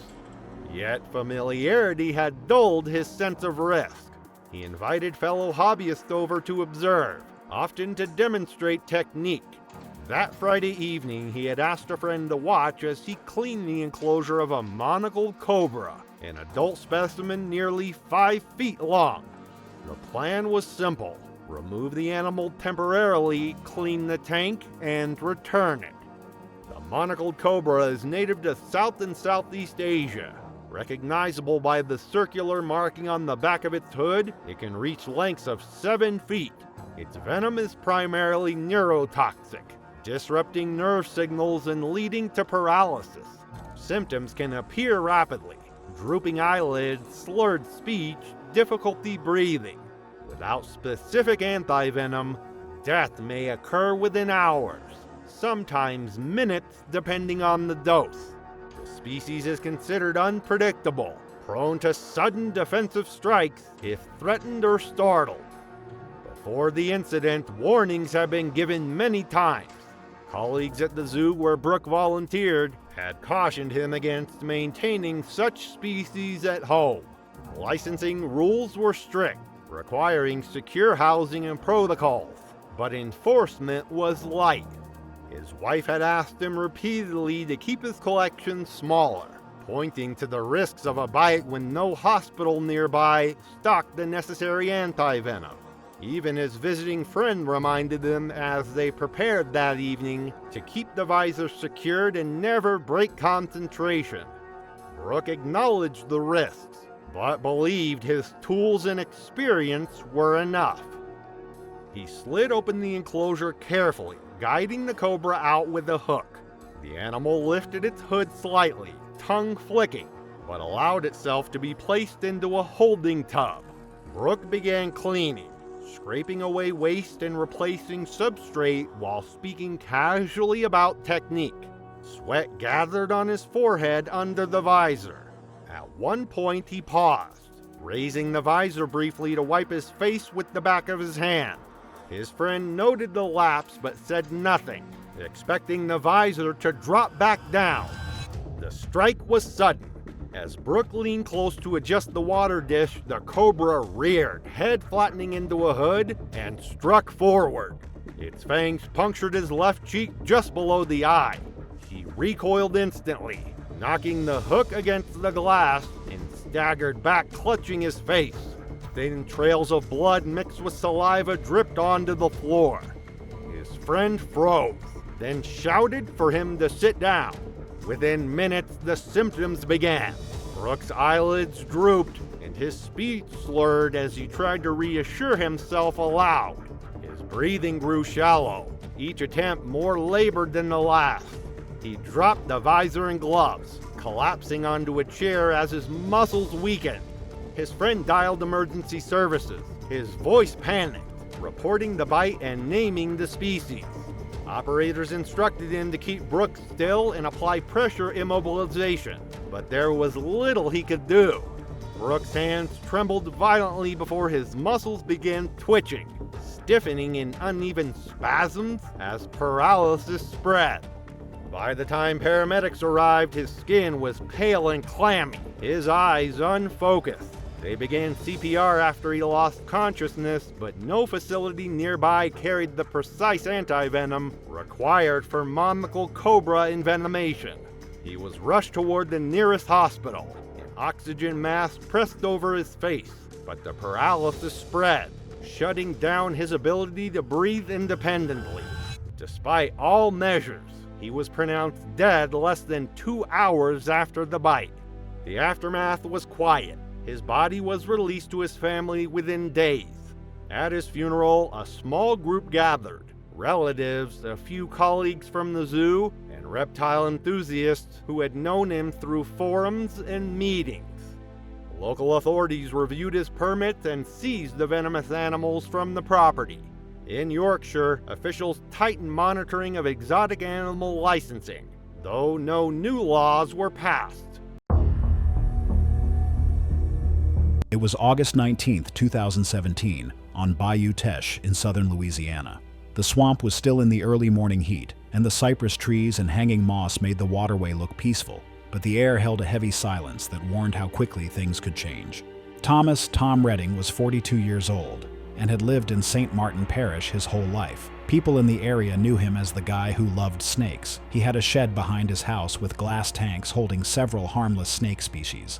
He often told neighbors he was working on a personal project about snake behavior. He wrote down when and where he saw different types of snakes. Tom was experienced enough to recognize most snakes just by looking at them. His confidence made him ignore warnings from other people about the dangers of catching snakes in remote waters. He usually went out alone because he preferred the quiet. That Saturday, he put his small flat-bottomed aluminum boat in the water just after sunrise. He brought his phone in a waterproof bag, a camera on a small stand, and a net for catching specimens. He did not bring another person, a life jacket, or a first aid kit, except for a small bottle of antiseptic. The day before, he had told a friend he wanted to find a cottonmouth snake for closer observation. He believed they were less aggressive than most people thought. The bayou was narrow in some places and wider in others, with tall grass along the edges. Insects buzzed over the water, and birds called across the swamp. Tree branches under the water scraped his boat's bottom, and fish or frogs splashed occasionally. The air was still except for the loud humming of cicadas. Cottonmouths, also called water moccasins, are thick-bodied, poisonous snakes that live in southern swamps. Adult snakes grow 2 to 4 feet long and are good swimmers. When threatened, they often coil up and open their mouths wide to show the white inside, but they can also strike quickly if someone gets too close. Their poison breaks down tissue and causes fast swelling and severe pain. Most bites can be survived with quick medical care, but without treatment, they can be deadly. Tom guided his boat to a shaded bend where he had seen snakes sunning themselves before. A dark shape moved along a log at the water's edge with its head just above the surface. He thought it was a medium-sized cottonmouth, exactly what he had hoped to record on camera. Tom steadied his camera and leaned far over the side of his flat-bottomed boat with his net, trying to reach the snake. Flat-bottomed boats are very sensitive to shifts in weight, and leaning over the side can easily cause them to take on water. His weight made the boat tip forward, and the bottom scraped against an underwater log, causing the boat to tilt sharply. Water rushed over the edge and into the boat, and Tom struggled to keep his balance. Each time he tried to climb back into the boat, it rocked back and forth again. This made him more tired and weak, and he could not get control of the situation. People on a nearby dock saw splashing as he grabbed the boat's side, trying to climb back in. Instead of swimming away, the cottonmouth bit Tom defensively whenever his leg got too close. Each time he splashed or moved near it, the snake struck once, then backed away to the log. Within minutes, witnesses could see his legs swelling and blood clouding the water. He slipped under several times, pushing himself back up, but the effort was draining his strength. The fishermen on shore called for help, but the boat was several hundred yards from the nearest launch, and the shallow water made it hard to reach him quickly. For over 20 minutes, Tom clung to the swamped boat, his kicks growing weaker. The combination of pain, swelling, blood loss, and constant struggling against the unstable boat drained his strength faster than normal, leaving him too weak to keep swimming. From shore, people saw his body sag lower in the water until he could barely keep his head above the surface. Witnesses later said it seemed like exhaustion and blood loss, rather than the venom alone, made it impossible for him to stay afloat. By the time help reached him, Tom had stopped moving and was face down against the side of his partially swamped boat. When his body was pulled from the water, he still had one hand hooked over the edge, as if he had tried to climb back in until the very last moment. His phone was found sealed in its waterproof bag. The camera stand had fallen during the struggle, and the recovered memory card contained several minutes of footage showing the snake near the log and the moment the boat tipped, but nothing after Tom went into the water. Most people in the area remembered seeing Tom's boat sitting low in the swamp that morning, a quiet reminder of where things had gone wrong. Tom had spent years studying and catching snakes, thinking his experience would keep him safe. But in the end, one small mistake in a dangerous place cost him his life. The cottonmouth was just acting like cottonmouths do when they feel threatened. It was not the snake's fault, but the result of one man's overconfidence and the risks he took by going alone into the swamp. It was April 22nd, 2018, and Phoenix, Arizona was settled into the dry, temperate warmth of mid-spring. The kind of weather that arrives before the desert summer makes outdoor life genuinely punishing. The sky was clear and sharp the way desert skies are in that season, and the heat was manageable, the kind of day that felt ordinary in every respect. On days like this, nothing about the environment signals that anything irreversible is about to happen. Daniel Ruiz, at 43 years old, was experienced. That word carries weight in the context of what happened to him, because his death was not the story of a novice who underestimated a dangerous animal. It was the story of someone who had accumulated enough experience to become genuinely capable, and who had then used that capability as permission to gradually dismantle the practices that made the capability meaningful. He had kept venomous reptiles privately for years. He understood their biology. He understood their behavior. He could read an animal's posture and had done so accurately enough, often enough, that the skill had become reflexive. He knew the protocols, the tools, the two-person handling procedures for high-risk transfers, the discipline of never shortcutting the steps that existed specifically because experience alone is not sufficient protection against an animal that can kill in a fraction of a second. He had simply stopped following them with the consistency that protocols require. The shift had been gradual, as these things are. A shortcut taken once without consequence becomes a shortcut taken regularly. A tool skipped during a routine transfer that went smoothly becomes a tool that starts to feel unnecessary for routine transfers. The gap between what the protocol required and what Daniel actually did on any given day had widened over time, and it had widened invisibly because nothing had gone wrong. Nothing going wrong is not the same as nothing being dangerous. It just feels that way. On that afternoon, Daniel was moving a western diamondback rattlesnake. The transfer was routine, the kind he had performed dozens or hundreds of times. At that stage, the method no longer feels like a decision. It feels like the default. He chose to use hand control instead of a hook. Western diamondback rattlesnakes have a cultural reputation built largely around the warning rattle that precedes many of their defensive interactions. That reputation is not false, but it is incomplete in a way that costs people their lives. Rattlesnakes do not always rattle before they strike. In close-range handling situations, particularly during transfers when the animal is already unsettled, the warning display can be abbreviated or absent entirely. The strike can come before there is any rattling at all, and at the distances involved in hand control, abbreviated warning is functionally no warning. The bite landed on Daniel's hand, a full-contact strike that delivered a substantial venom load into the dense vascular tissue of the the hand and wrist. Venom delivered there travels efficiently through the blood vessels and tissue concentrated in that area. The pain and swelling progressed rapidly, significant enough to demand attention, but not immediately incapacitating in the way that might have forced an unambiguous decision.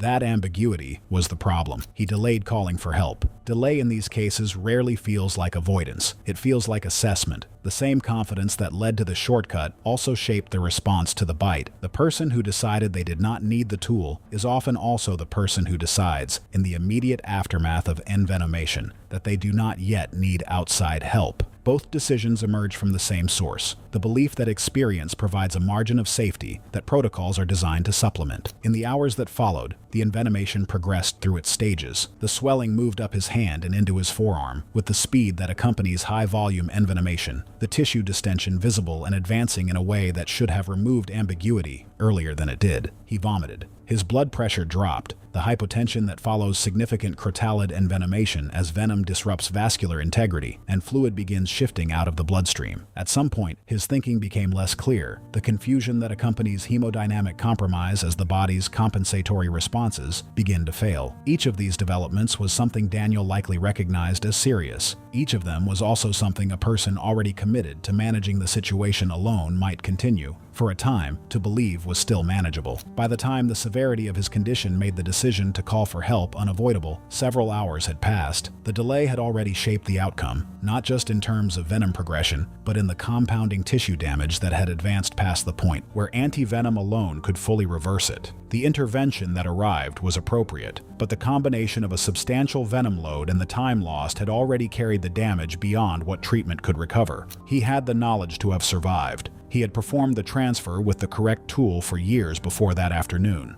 The thing that killed him was not ignorance and not the absence of skill. It was the slow, invisible erosion of discipline that familiarity produces when it goes unchallenged long enough. It was September 22, 2018, on the outskirts of a farming community near Limpopo, South Africa. The sun had set, and the fields were dim.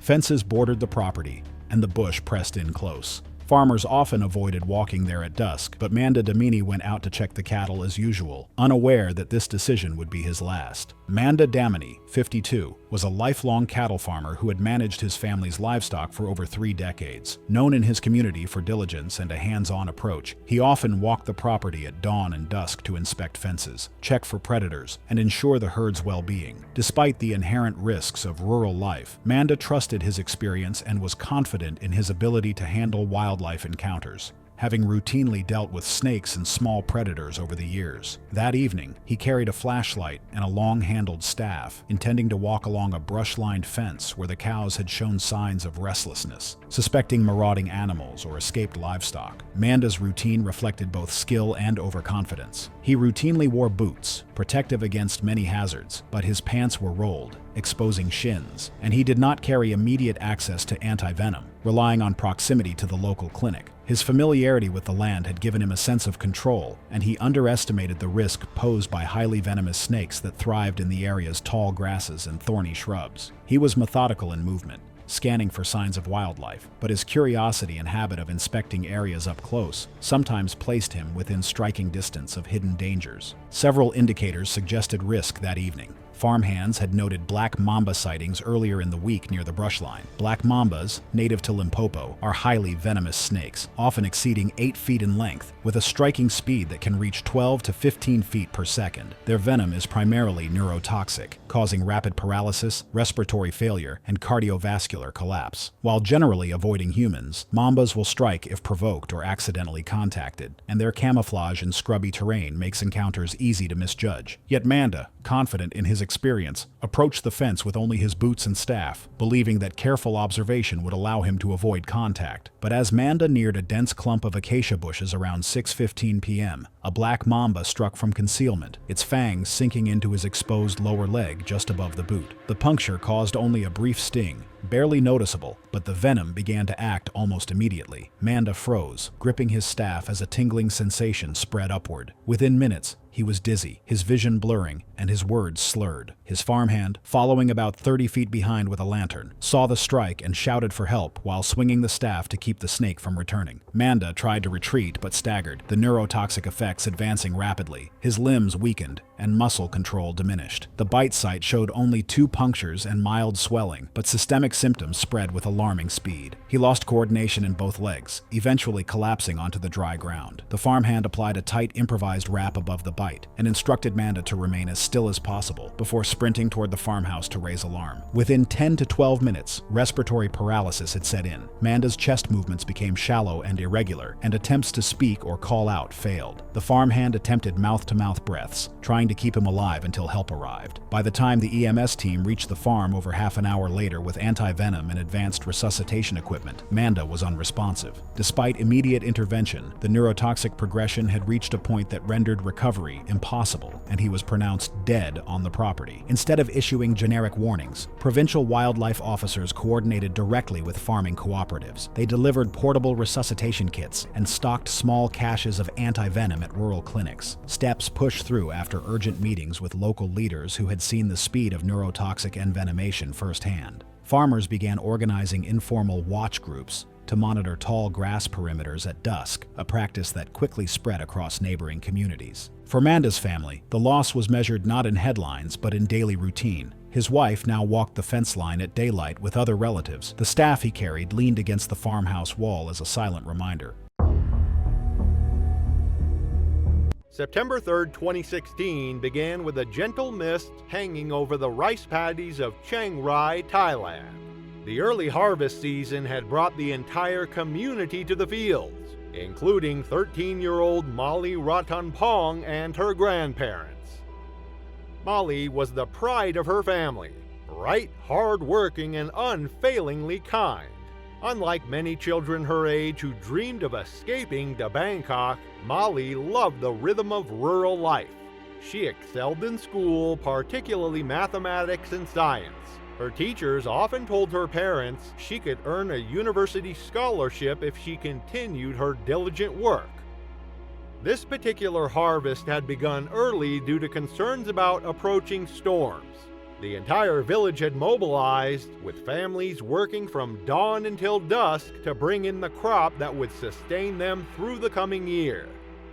As the sun began to disappear, Molly's grandparents called for her to stop her work, but she refused to. She wanted to continue, which her family agreed to, knowing she never got home late. Molly set down her basket of cut rice and headed toward the canal that separated their family's paddy from the neighboring field. The narrow waterway was lined with thick vegetation, a mix of tall grasses, bamboo, and tangled shrubs that provided habitat for the frogs, snakes, and small mammals that were part of the rice field ecosystem. As she approached the spot where she'd left her sickle, the fading light made it difficult to see clearly. Molly stepped carefully along the muddy bank, mindful of her footing on the slippery surface. She reached down to grab the sickle, her fingers just brushing the handle. What Molly couldn't see in the gathering dusk was the massive reticulated python that had been watching her approach. The 16-foot snake had been hiding in the thick brush along the canal, its patterned skin providing perfect camouflage among the shadows and vegetation. Reticulated pythons are among the world's longest snakes, capable of growing over 20 feet in length. Though primarily nocturnal, they hunt whenever opportunity presents itself.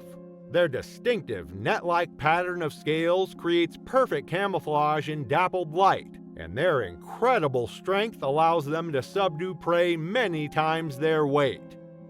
Unlike venomous snakes that kill with toxins, pythons kill by constriction, tightening their powerful muscles around the victim's chest each time they exhale, gradually preventing the lungs from expanding. Contrary to popular belief, pythons don't crush prey but rather cause death through cardiac arrest by preventing normal blood circulation. As Molly bent to retrieve her sickle, the python struck with explosive force. There was no warning, no rattle, no hiss, just the lightning-fast lunge of powerful muscles that had evolved over millions of years to capture prey. Molly, small for her age at just under 5 feet tall and weighing about 85 pounds, represented potential prey for the large python. In the dim twilight, the snake may have mistaken her for a smaller animal, or perhaps it was simply opportunistic. The snake's head hit Molly with such force that she was knocked off balance, falling backward into the muddy bank. Before she could scream, the python's body was wrapping around her torso, powerful coils tightening with each of Molly's panicked breaths. Her initial cry was cut short as the constriction forced air from her lungs. The python's grip tightened methodically, not crushing bones as commonly believed, but preventing Molly from drawing breath, slowly suffocating her while cutting off blood flow to her brain. With each heartbeat, the coils tightened further. Molly struggled desperately, her hands clawing at the muscular coils, her feet kicking at the muddy bank. But the python's strength was overwhelming, its grip implacable. The snake began dragging her toward the denser vegetation, an instinctual behavior when capturing prey. Back at the main field, Molly's grandparents finished packing their tools, assuming their granddaughter had already started walking home ahead of them. It wasn't until they returned to the village and spoke with the neighbors that they found out Molly had not returned home yet. The explanation sent a chill through him. Molly was never late, never irresponsible. Something was wrong. They immediately gathered flashlights and called neighbors. Within minutes, a search party had formed. Men and women from nearby homes, armed with lights and calling Molly's name as they retraced the path from the rice fields. They reached the family's paddy and spread out, searching methodically. Molly's grandpa headed straight for the canal where his daughter had reportedly gone to retrieve her sickle. His flashlight beam cut through the darkness, illuminating the muddy bank. The sickle lay where Molly had spotted it, partially submerged in the mud at the water's edge. Nearby, the ground showed signs of a struggle, disturbed mud, flattened grass, and a single sandal that Molly's grandpa recognized as his granddaughter's. The search party converged on the spot, their lights scanning the area. One of the men, a former hunter named Chai, noticed the drag marks leading into the thick vegetation along the canal. With machetes, the men began cutting through the dense undergrowth, following the disturbed path. They had gone about 20 feet when Chai's flashlight illuminated a scene from a nightmare. The massive python lay coiled around Molly's motionless form. Unlike sensationalized stories, the snake had not yet begun to swallow her. Pythons typically wait hours after a kill before beginning to consume large prey. Instead, it remained tightly wrapped around her body, still applying pressure even though Molly had already succumbed to asphyxiation. Molly's grandpa's anguished cry echoed across the fields. The men rushed forward, machetes raised. The python, disturbed by the lights and noise, attempted to retreat deeper into the vegetation, still gripping its prey. Chai, acting on instinct and rage, brought the machete down on the snake's neck, severing its head with a single powerful stroke. The massive body continued to writhe and coil for several minutes, a reflex action that continued even after death. When they finally managed to unwrap the python's massive coils from Molly's body, it was clear she had been dead for at least an hour. Her face was peaceful, almost as if she were sleeping, but her lips had turned blue from lack of oxygen.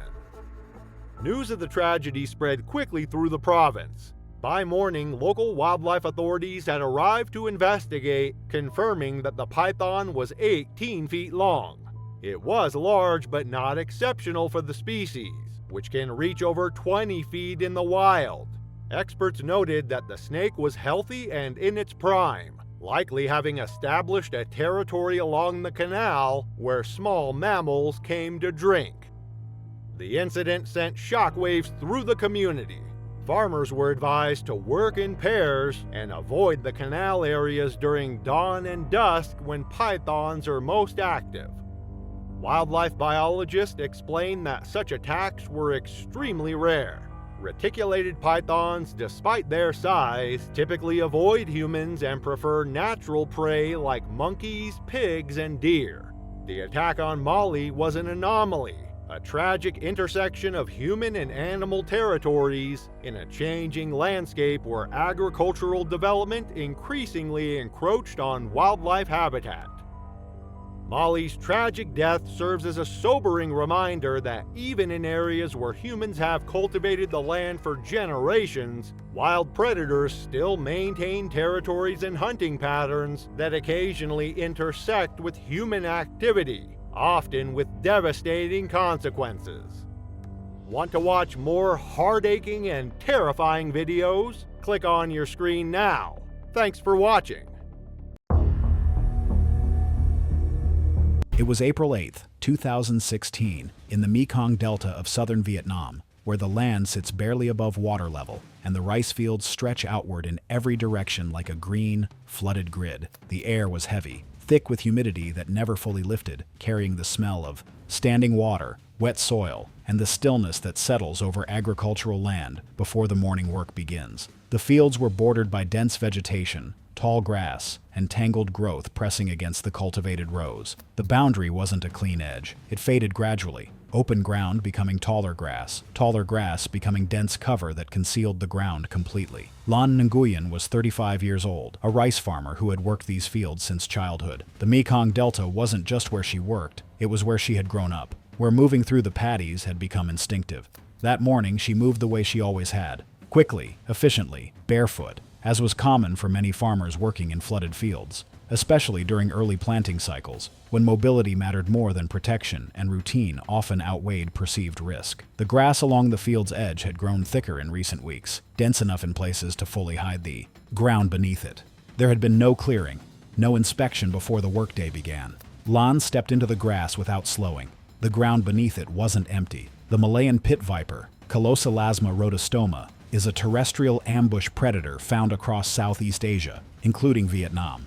Adults typically measure between 60 and 90 centimeters, heavy-bodied, with patterns that blend almost perfectly into leaf litter and dry grass. They rely on stillness, remaining motionless in exactly this kind of low vegetation. They don't actively chase or flee. When disturbed at close range, they strike, often relying on a single, precise envenomation rather than repeated attacks. The snake was concealed in the grass, its body indistinguishable from the ground. As Lan stepped forward, it registered her presence through heat-sensitive pits along its jaw and held position until she entered strike distance. The bite happened instantly. The fangs penetrated the top of her foot, delivering venom before she could react. The snake released and withdrew. The entire interaction lasted less than a second. The pain came quickly, sharp, burning, centered at the bite.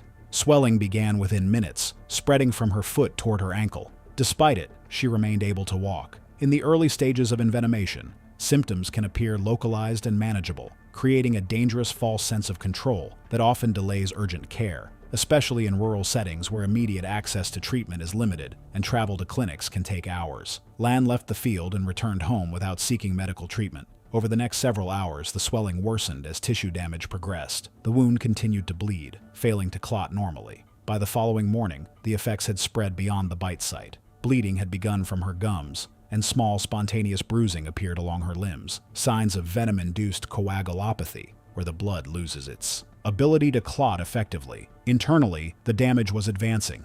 Microhemorrhages developed throughout her body. Circulatory stability began to falter. Her urine output dropped, indicating mounting stress on the kidneys, likely driven by internal bleeding and reduced blood pressure. Weakness became severe, making even basic movement difficult. Without anti-venom or supportive care, the condition continued to deteriorate over the next 24 to 72 hours. Blood loss, both visible and internal, combined with falling blood pressure, placed increasing strain on vital organs. Kidney function declined further. The body's systems began to fail in sequence, not suddenly, but in a compounding progression that became increasingly difficult to reverse. Lan Nguyen died within this window. The cause of death was determined to be consistent with severe hemotoxic envenomation, leading to coagulopathy, circulatory collapse, and multi-organ failure, a preventable outcome in cases where timely treatment is available. Local health authorities later reinforced standard safety guidance for agricultural workers in the region: protective footwear, clearing field borders, and treating every snakebite as a medical emergency, regardless of how mild it initially appears. In rural environments like the Mekong Delta, delayed transport to clinics and limited access to anti-venom can significantly worsen outcomes, turning survivable bites into fatal incidents. Lan had walked back from the field under her own power, unaware of how quickly her condition would turn. By the time the severity became undeniable, the window for effective treatment had already narrowed. It was September 8, 2018, in rural Bradley County, Tennessee. The annual county fair had brought families, farmers, and animal lovers from all over the area, and the animal show tents were busy with activity. Melanie Rhodes was 36 years old and a well-known exotic snake breeder who worked with vipers and cobras. She had been breeding reptiles for over 10 years and often went to county fairs to show her animals and teach people about them. People in the area knew her as calm and skilled, and she was proud that she could handle even the most venomous snakes with her bare hands. This fair was a chance to find new buyers for her upcoming baby snakes, and she wanted to make a strong impression on collectors and judges. Melanie had driven in from her small breeding facility just outside Chattanooga. She brought several harmless pythons, a pair of rattlesnakes, and one spectacled cobra that lived in a locked clear box. Throughout the day, she did short shows with the less dangerous snakes while explaining how to feed them and care for them properly. By evening, the crowd grew larger, and people pressed close to her table, eager to see the cobra. Despite the noise and heat, Melanie decided to end the day with a hands-on show. She wanted to prove that her cobra was calm and manageable, a demonstration that could set her apart from other breeders. The reptile tent was warm and slightly humid, with strings of light bulbs hanging overhead. Kids crowded near the front of Melanie's table, standing on their toes to see better, while older collectors leaned in with cameras ready. The atmosphere felt tense but excited, like the moment before fireworks go off. The spectacled cobra she had brought was just over 5 feet long and was known to be quick-tempered, especially when handled in noisy places. Spectacled cobras are very defensive snakes that can raise the front part of their body and strike multiple times very quickly. While not as large as king cobras, their venom is neurotoxic and can cause paralysis or respiratory failure within hours, if not treated quickly. Experienced handlers usually use hooks or tongs to keep a safe distance, but Melanie preferred handling them directly to show she was in control. There had been warnings earlier in the day. A local game warden had walked through the reptile tent and reminded people showing animals about state rules requiring barriers between venomous reptiles and the public. Several handlers used clear plastic shields or kept snakes in display cages, but Melanie's table had no guard in front. As she unlocked the cage, a neighboring exhibitor warned her about the crowd pressing too close, but she waved it off because she was focused on her demonstration. Melanie slid the lid off the cage and gently tapped the snake with her hook to get it to come forward. The cobra came out slowly, spreading its hood and swaying slightly. It was clearly agitated by the noise around it. Instead of pinning the snake with her hook as most handlers would, Melanie confidently grabbed it just behind the head with her bare hand. Witnesses later said she smiled as she held it up and began talking about the species. The first strike came so fast that most people barely noticed until she jerked back. The cobra's fangs sank into her wrist, leaving 2 small punctures that began to bead with blood. The sudden pain caused her grip to loosen, and the snake slid partially out of her hand. Startled, it struck defensively a second time at her forearm before sliding to the table. Each strike was a reaction to her handling, not an attempt to chase her. The crowd panicked, knocking over cages and stumbling back. Children cried, and one of the judges shouted for space to be cleared. On the sawdust floor, the cobra flared its hood and struck at anything that moved within reach, remaining defensive but not predatory. Melanie staggered on the stool, trying to maintain control while reaching for the hook, her hold still shaky and her wrist throbbing from the bites. Paramedics were called. Every minute mattered, but the nearest ambulance had to move slowly through the crowded fairgrounds. Minutes after the bites, Melanie's speech became unclear, and her hands trembled uncontrollably. Within minutes, witnesses saw her start to tremble and lose coordination, much faster than most had expected. She had trouble staying upright on the stool because her legs felt weak and unsteady. Her chest rose in short, shallow bursts as the paralysis crept upward, leaving her unable to draw a full breath. She finally collapsed to her side, unable to speak. Her her body struggling for air as the neurotoxic venom took hold. When paramedics reached her, she had already gone limp. They immediately began assisted ventilation with a bag valve mask and provided oxygen as they rushed her to the ambulance. Despite their efforts, her pulse weakened during transport. At the hospital, anti-venom was administered, but it was too late. Doctors pronounced her dead shortly after arrival. County officials later installed stricter rules for venomous animal shows, requiring physical barriers and banning direct handling during demonstrations. The spectacled cobra was transferred to a university research facility for study. Melanie's table was fitted with clear plastic the following year, and fairgoers were kept several feet away from venomous reptiles. Her death became a warning story in the reptile community, reminding handlers that even experienced professionals can make fatal mistakes when safety rules are ignored.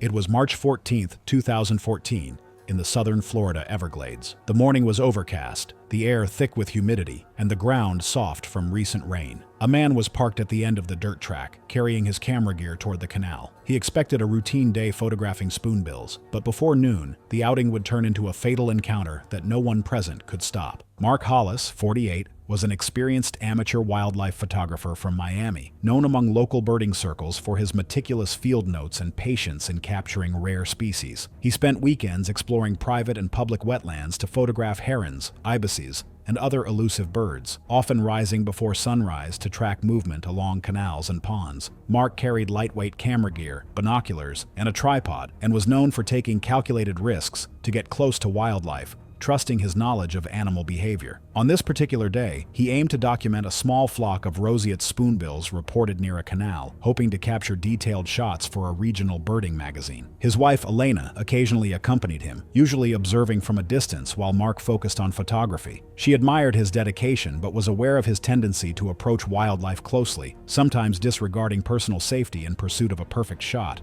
Their plan for the day involved a short hike across the private property, sticking to higher ground where the vegetation was thick but manageable, before returning to the main trail along the canal. Local signage and past reports had warned property users about pythons, and nearby residents had reported sightings in the weeks prior. Burmese pythons, invasive in the Everglades, had become established in the area. Adults often exceed 15 feet in length and weigh over 100 pounds, using constriction to subdue prey. While generally not aggressive toward humans, they strike if disturbed, particularly when lying in sunlit openings, and their camouflaged bodies blend seamlessly with the grasses and water edges. Elena reminded Mark to stay cautious and avoid touching snakes, and the authorities issued guidelines advising observers to photograph from a safe distance and never attempt to handle large individuals. Mark, confident in his familiarity with the Everglades and in reading wildlife cues, dismissed these warnings as overly cautious, moving deliberately through the sawgrass in search of a clear line of sight. As he stepped into a small clearing near the canal around 11:20 a.m.,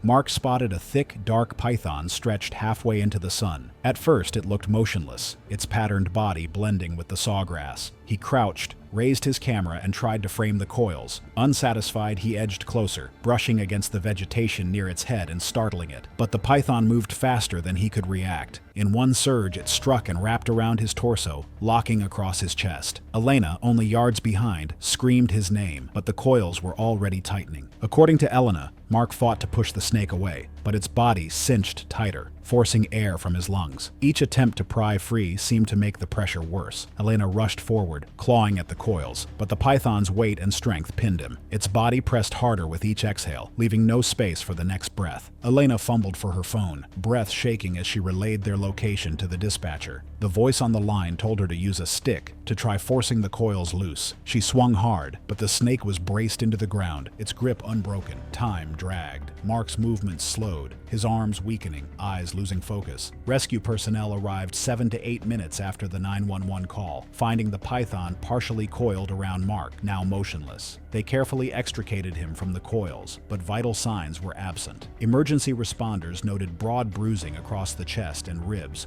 along with abrasions from the struggle. Despite rapid extraction and assessment, hypoxia had already caused irreversible brain damage and death. In the days following, Elena returned alone to the canal edge, retrieving Mark's tripod and camera bag from where rescuers had left them. The last set of photographs on his memory card showed spoonbills in flight, blurred but luminous against the gray sky. She placed the prints in their home rather than arranging a formal memorial, saying little outside of family circles. Wildlife officials, instead of issuing broad press statements, invited local photographers to a practical session at the same site. Demonstrators used a smaller captive python to show how quickly the coils anchored into the ground, illustrating with controlled handling what words alone often failed to convey.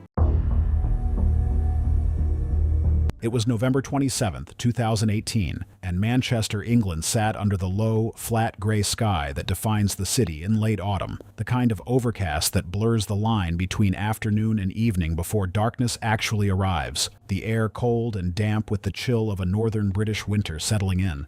Inside a small apartment, the temperature was more controlled, kept warm by central heating. A 14-foot Burmese python lived in an enclosure there, and Liam Carter had been its keeper for long enough that the routines surrounding it had become entirely ordinary to him. Ordinary enough that he had invited a friend over that evening without thinking twice about it. Cold seasons don't reduce risk in captivity. They only move it indoors. Liam was a 32-year-old private keeper, not a professional, not affiliated with any wildlife organization, not operating under any formal oversight. He had kept the python long enough to know its feeding schedule, its behavioral patterns, the way it moved and responded to his presence. He had handled it many times. The handling had become routine, and the routine had become something he no longer thought of as carrying the risk that it did. It had also become something he was comfortable performing in front of others. Familiarity has a social dimension. It encourages demonstration.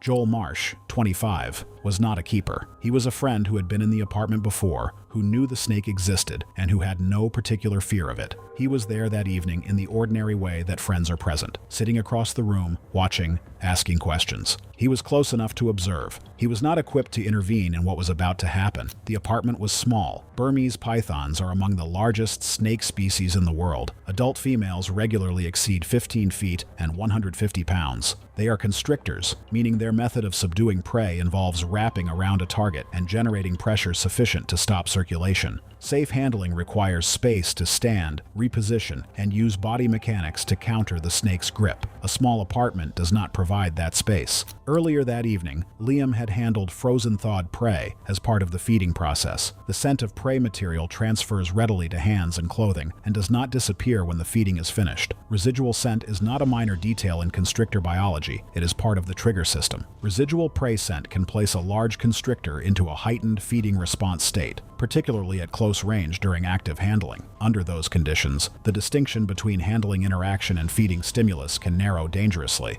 Liam had not fully removed that scent before handling the snake in front of Joel, showing him how it moved, how it responded to being lifted, the way its weight distributed across an arm. It was the kind of casual demonstration that keepers perform for visitors, unremarkable in every way that routine makes things unremarkable. At some point during this, Liam shifted toward the corner of the room, his back moving toward the wall, furniture closing off the space beside him. The snake became active, not a committed strike, but the exploratory, searching movement that precedes a feeding response when scent cues are present and a warm body is in contact range. What removed the remaining margin was not the feeding response alone.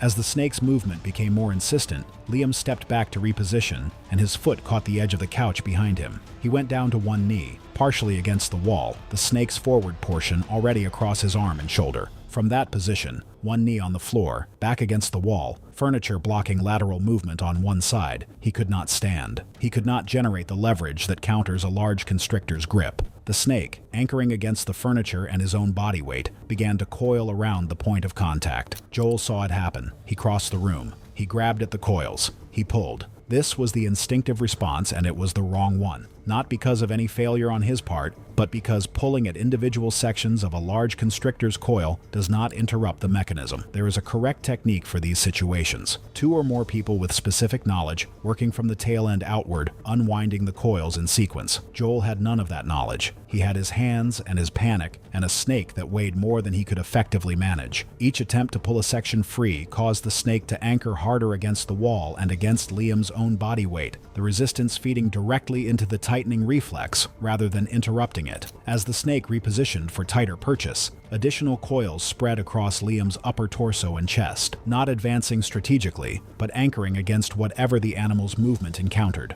The the wall behind him, the arm already pinned against his own torso, the furniture edge that had served as its initial anchor point. Each repositioning tightened the existing contact. The snake's body had located two fixed points, the wall and Liam's pinned arm, and was drawing against both simultaneously, a configuration that his remaining free arm could not effectively displace. A coil had settled across the side of his neck and upper chest, pressing against the carotid vessels close to the surface, structures that require relatively little sustained external pressure to compress. Compression on his chest reduced his ability to draw a full breath, reduced oxygen intake, reduced circulation to the brain. With his free arm generating push against a coil it could not unwind, and no stable surface from which to produce upward force, the position became self-reinforcing. Consciousness under those combined conditions does not last long. Joel called emergency services at some point during this. It did not matter in terms of outcome. By the time the call was made, the window for intervention had already closed. Paramedics arrived to a scene that required police and animal control before medical assessment could begin. The snake was still present. Liam Carter was not. The presence of a second person had not made the situation survivable. It had made it witnessed. Joel had done what any person without specialized training would do. He had tried, immediately and physically, to help, and the mechanics of what he was trying to interrupt had not been affected by his effort.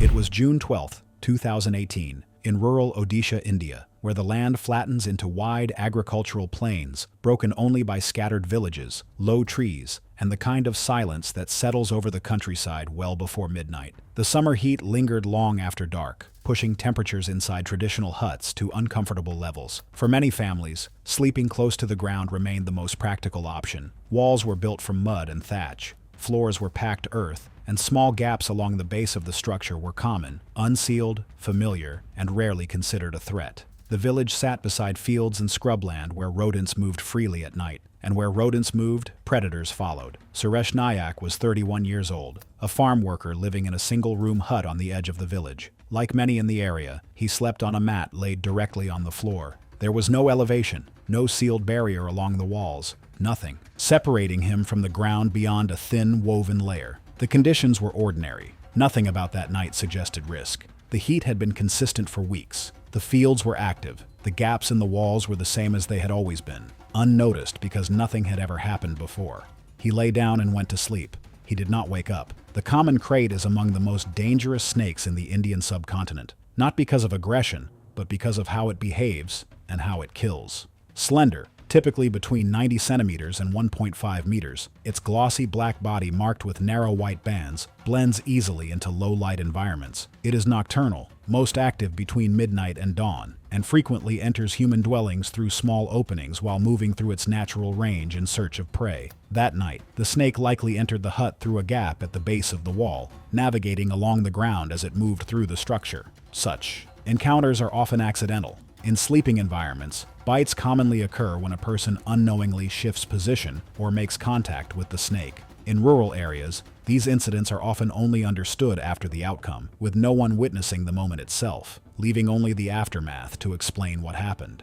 At some point during the night, contact was made. The bite was delivered while Suresh slept. The fangs were small. The sensation, if perceived at all, would have been minimal, often no more than a mild prick. In many documented cases, victims do not wake. The snake withdrew. The hut returned to silence. For the first several hours, there were no obvious external signs. The venom of the common krait is a potent neurotoxin. It disrupts the release of acetylcholine at neuromuscular junctions, preventing muscles from receiving the signals required to contract. The process does not cause immediate pain or visible trauma. Instead, it progresses quietly, interfering with motor function, while initially leaving sensory pathways largely intact. Between 4 and 6 hours after envenomation, early neurological symptoms typically begin to emerge. The eyelids grow heavy, gradually drooping. Speech and swallowing become difficult as the muscles of the throat weaken. Limbs become unresponsive. The progression is not always perfectly smooth. There may be brief, inconsistent moments of partial awareness or attempted movement, but overall control continues to deteriorate. As paralysis advances, the body loses the ability to perform even unconscious adjustments. Breathing becomes increasingly shallow as the diaphragm and intercostal muscles weaken. Oxygen intake declines. Carbon dioxide levels rise, sometimes causing subtle agitation or an irregular breathing rhythm before complete failure. In some cases, victims may attempt shallow reflexive breaths, but these become less effective over time. In some cases, awareness may persist in varying degrees during this stage, though others drift in and out of consciousness as oxygen levels fall. Without intervention, respiratory failure follows, not suddenly, but as the final stage of a process that unfolded quietly over several hours in the dark. By morning, Suresh remained motionless. When family members attempted to wake him, they initially assumed he was in an unusually deep sleep, only realizing something was wrong when he failed to respond to repeated attempts. As concern grew, neighbors were called, and the quiet of the morning shifted into confusion and urgency. With no immediate access to advanced medical care, help arrived only after it was already too late. Transport to distant facilities can take hours,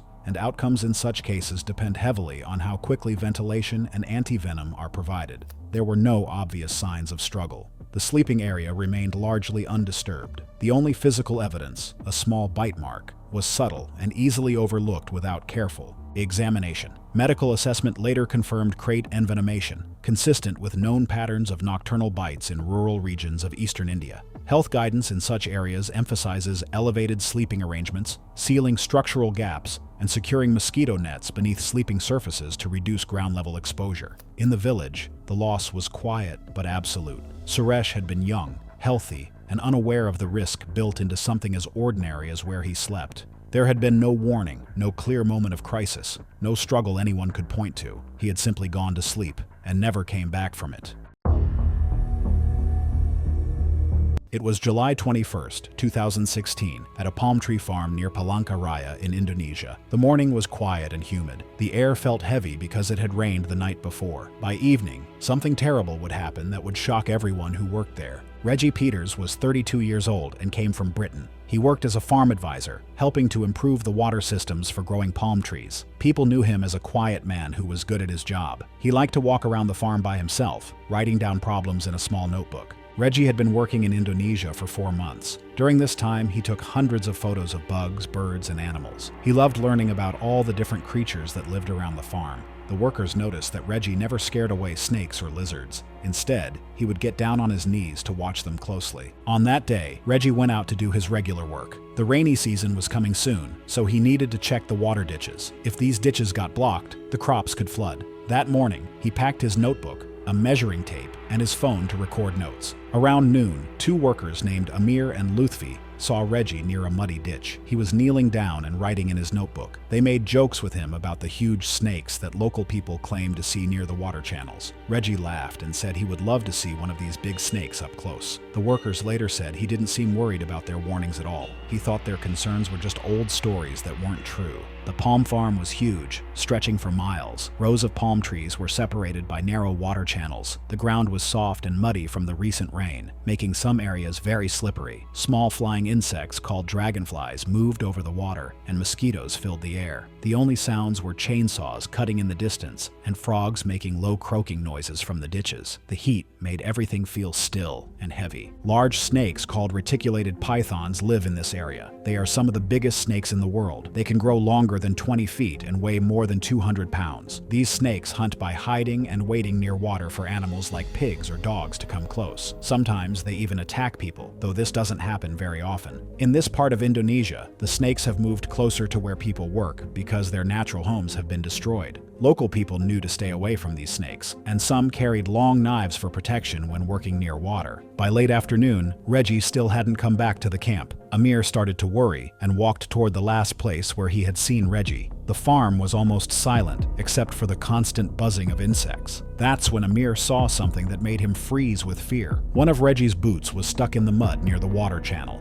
A few feet away, there was an enormous python lying in a coil. The snake's middle section was hugely swollen, as if it had eaten a very large animal. Amir stood completely still, then started shouting for Lutfi and the other workers. Within a few minutes, 5 men were standing there, watching the snake as it slowly began moving toward the bushes. The swollen middle part dragged heavily on the ground, leaving a deep track in the mud. The workers grabbed sticks and long poles, trying to poke at the snake from far away. The python made a loud hissing sound and opened its mouth wide, showing its curved teeth. It coiled up to defend itself. The snake was massive, reaching about 15 feet long. None of the workers were brave enough to get close to it. The farm supervisor arrived and immediately called the local police. While they waited, the men kept watching the snake carefully. At one point, the swollen belly seemed to shift slightly, as if something inside had moved. One worker noticed a broad, uneven bulge pressing against the snake's skin, a shape too large and irregular to be a pig or dog. The men stepped back, horrified by what they were seeing. When night came quickly to the farm, they brought flashlights to keep watch. When the police arrived, they decided they had to kill the python. It took several minutes, and many people hitting the snake with long knives and poles before it finally stopped moving. The workers stood quietly as police and local villagers prepared to cut open the snake's belly. The process was slow and disturbing. As the knife cut through the pale belly scales, mud and fluid mixed together on the ground. Inside the snake was Reggie's body, curled up and covered in a layer of slime. His clothes were soaked and torn. One of the workers recorded what happened on his phone. The video started spreading through local messaging groups that night before being quietly removed. Reggie's notebook and phone were damaged by moisture, but were found near the edge of the water channel, covered in mud. His body was placed in a sealed coffin and taken to Palancaraya before being flown back to Britain. The farm management quietly put up new warning signs near the water channels, telling workers not to travel alone. The following week, Reggie's cabin was cleaned out and his belongings were shipped home to his family.